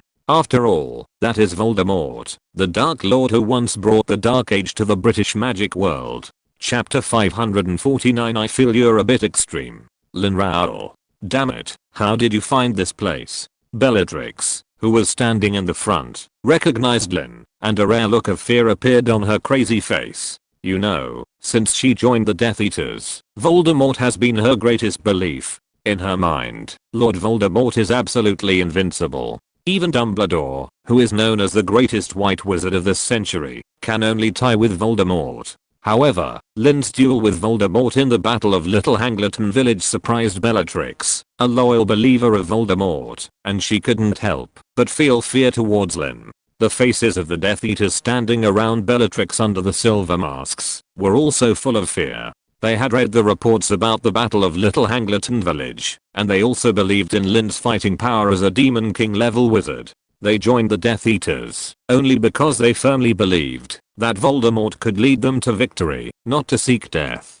In addition to the fear, they also felt incredible. The protective magic applied to Lestrange Manor did not include the Fidelius charm, because as a medium-sized Death Eater stronghold, Lestrange Manor needed to take on the responsibility of receiving new Death Eaters. Bellatrix naturally could not rest assured that those guys who might betray at any time would know the place protected by the Fidelius charm. Therefore, she simply cancelled the Fidelius charm here and used more and more complex protective magic to protect this place. These protective magics hid the coordinates here and even cut off all means of directly teleporting to the interior of Lestrange Manor.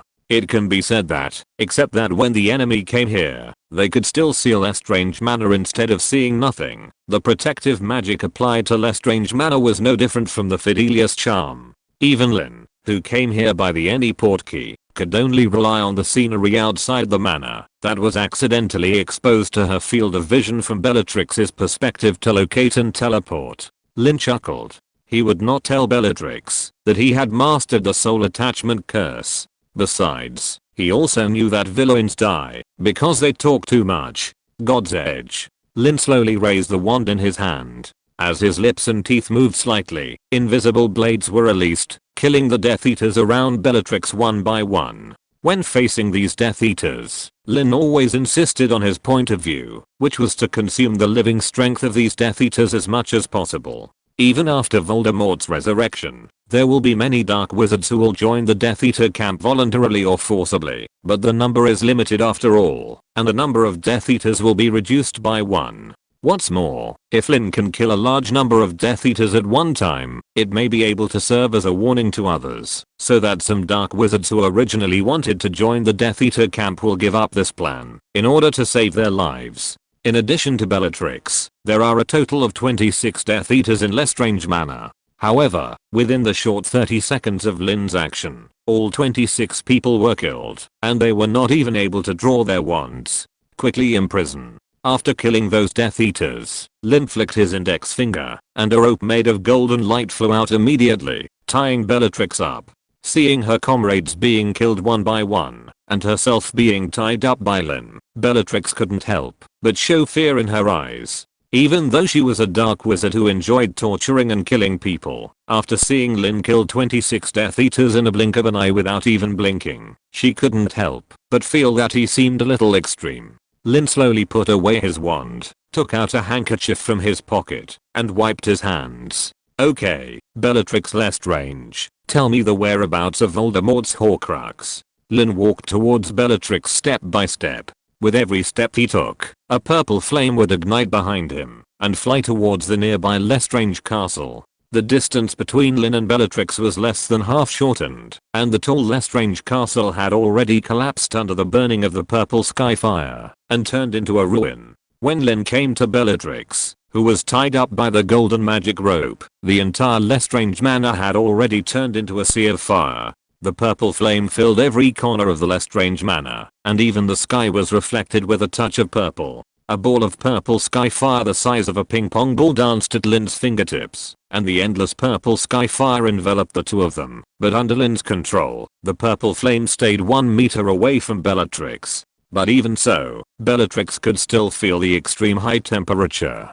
She was sure that, if she stayed here, she would probably be roasted by the high temperature here in a short time. Bellatrix looked at Lin, who was not affected at all by the purple flames and even had the leisure to use her fingers to pull a wisp of purple flames and play with it. She was completely broken. Let me go. LUOR. The Great Dark Lord will not let you go. Bellatrix shouted in collapse. She wanted to cast a spell without a wand, but a black and red flame ignited in front of her, strangely making all her magic ineffective. Looking at the stubborn Bellatrix, Lin tilted her head, and her dark red eyes revealed endless indifference. Since you don't want to tell me, then, okay. Lin said softly, pulling out her wand again, and pressing it firmly against Bellatrix's forehead. Legitimate psychic. The Demon King level legilimency was released at full power, and Bellatrix's eyes suddenly widened. But soon, there was only a white in her eye sockets. A large amount of memories were extracted by Lin roughly. Even the memories that were covered by false memories of brain occlumency and protected were torn apart by the powerful legilimency and extracted without mercy. When Lin pulled a 5-foot-long silver ribbon from Bellatrix's forehead and stored it in the cloud synchronization memory bottle, Bellatrix had already fainted. Chapter 550, The Expulsion of the Lestrange Family. Death Eater who has lost his usefulness. Bellatrix, it's time to send you to death. After extracting all of Bellatrix's memories, there was only indifference in Lin's dark red eyes. He clenched his left hand in the air, and the invisible magic clamped Bellatrix's neck and lifted her up. Crack. As Lin exerted a little force, the sound of bones breaking came, and Bellatrix's head, which was suspended in the air, suddenly tilted, and the whole person fell to the ground, with her neck bent beyond recognition.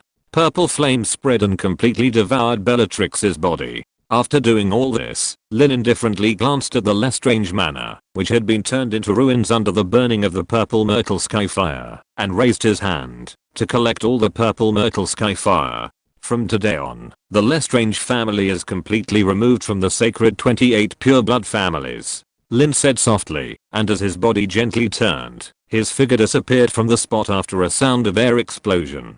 Although Rodolphus Lestrange is still alive, the Lestrange family's family business has been almost swallowed up by the Rowell family, and the manor that can prove the Lestrange's status as a pure blood family was burned down by Lin's purple myrtle sky fire. The only remaining Rodolphus Lestrange is not enough to support the status of the holy 28 pure-blooded families. What's more, in the Battle of Little Hangleton Village, the Death Eaters whose vision was stolen by Lin's soul charm also included Rodolphus Lestrange. This also means that if Lin wants, he can use the any portal key to teleport to where Rodolphus is at any time and kill him. At this time, outside number 12 Grimmauld Place, Lin's figure appeared here, and he looked up at the sky. It was noon at this moment, and he didn't need to return to Hogwarts Castle so early, so he simply went to see Dumbledore. After leaving Hogwarts Castle, Dumbledore sent his coordinates to the two-way mirror every 3 days in order not to worry Lin, Irina and Professor McGonagall.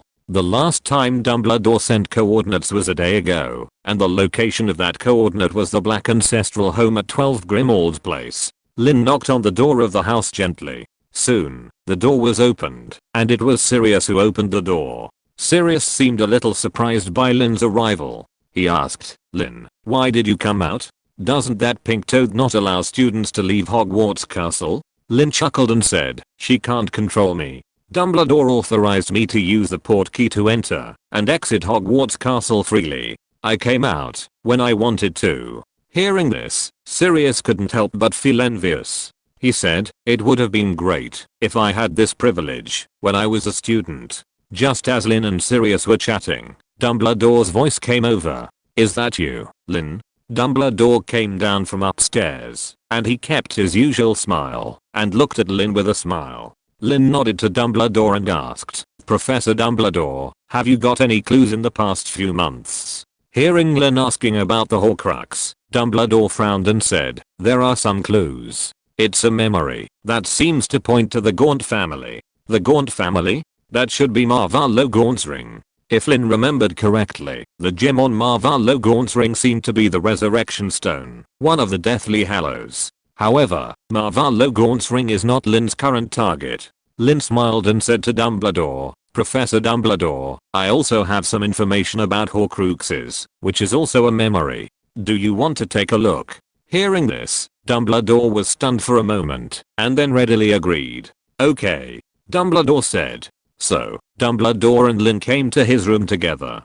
Beside his bed, there was a smaller pensieve. "This is the memory of Bellatrix Lestrange," Lin explained as he poured the thick and long memory ribbon into the pensieve. "I just went to take down a Death Eater's station, and Bellatrix was in it." Soon, after absorbing Bellatrix's memory, pictures emerged in the pensieve. Dumbledore was not in a hurry to put his face into the pensieve, but raised his eyebrows and asked, "Did you go to the Death Eater's station this morning?" Lin smiled and said, "I got the specific coordinates of Lestrange Manor, and my intelligence network told me that Lestrange Manor has long been a Death Eater station, with more than 20 Death Eaters and Bellatrix Lestrange inside. Fortunately, when I arrived there, they didn't notice anything.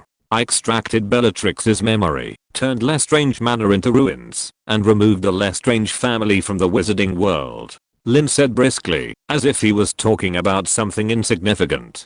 Dumbledore nodded slightly, and he didn't ask about the fate of Bellatrix and those Death Eaters. Perhaps in Dumbledore's hands, these Death Eaters could still save their lives and be sent to prison to spend the rest of their lives, but in Lin's hands, the only fate of these Death Eaters was death.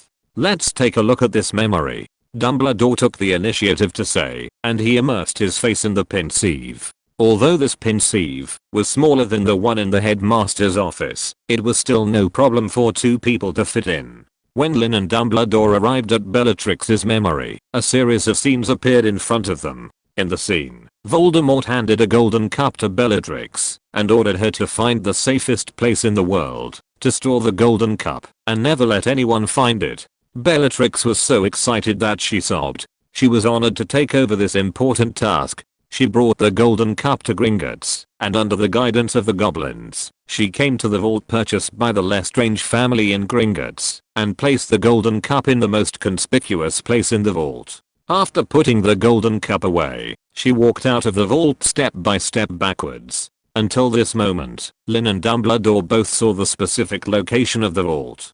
"Hufflepuff's golden cup," Dumbledore said softly. Lin said calmly, "Yes, Hufflepuff's gold cup was also made into a Horcrux by Voldemort, and was placed in the Lestrange family vault in Gringotts by Bellatrix. If we want to get the Horcrux and destroy it, there is only one way."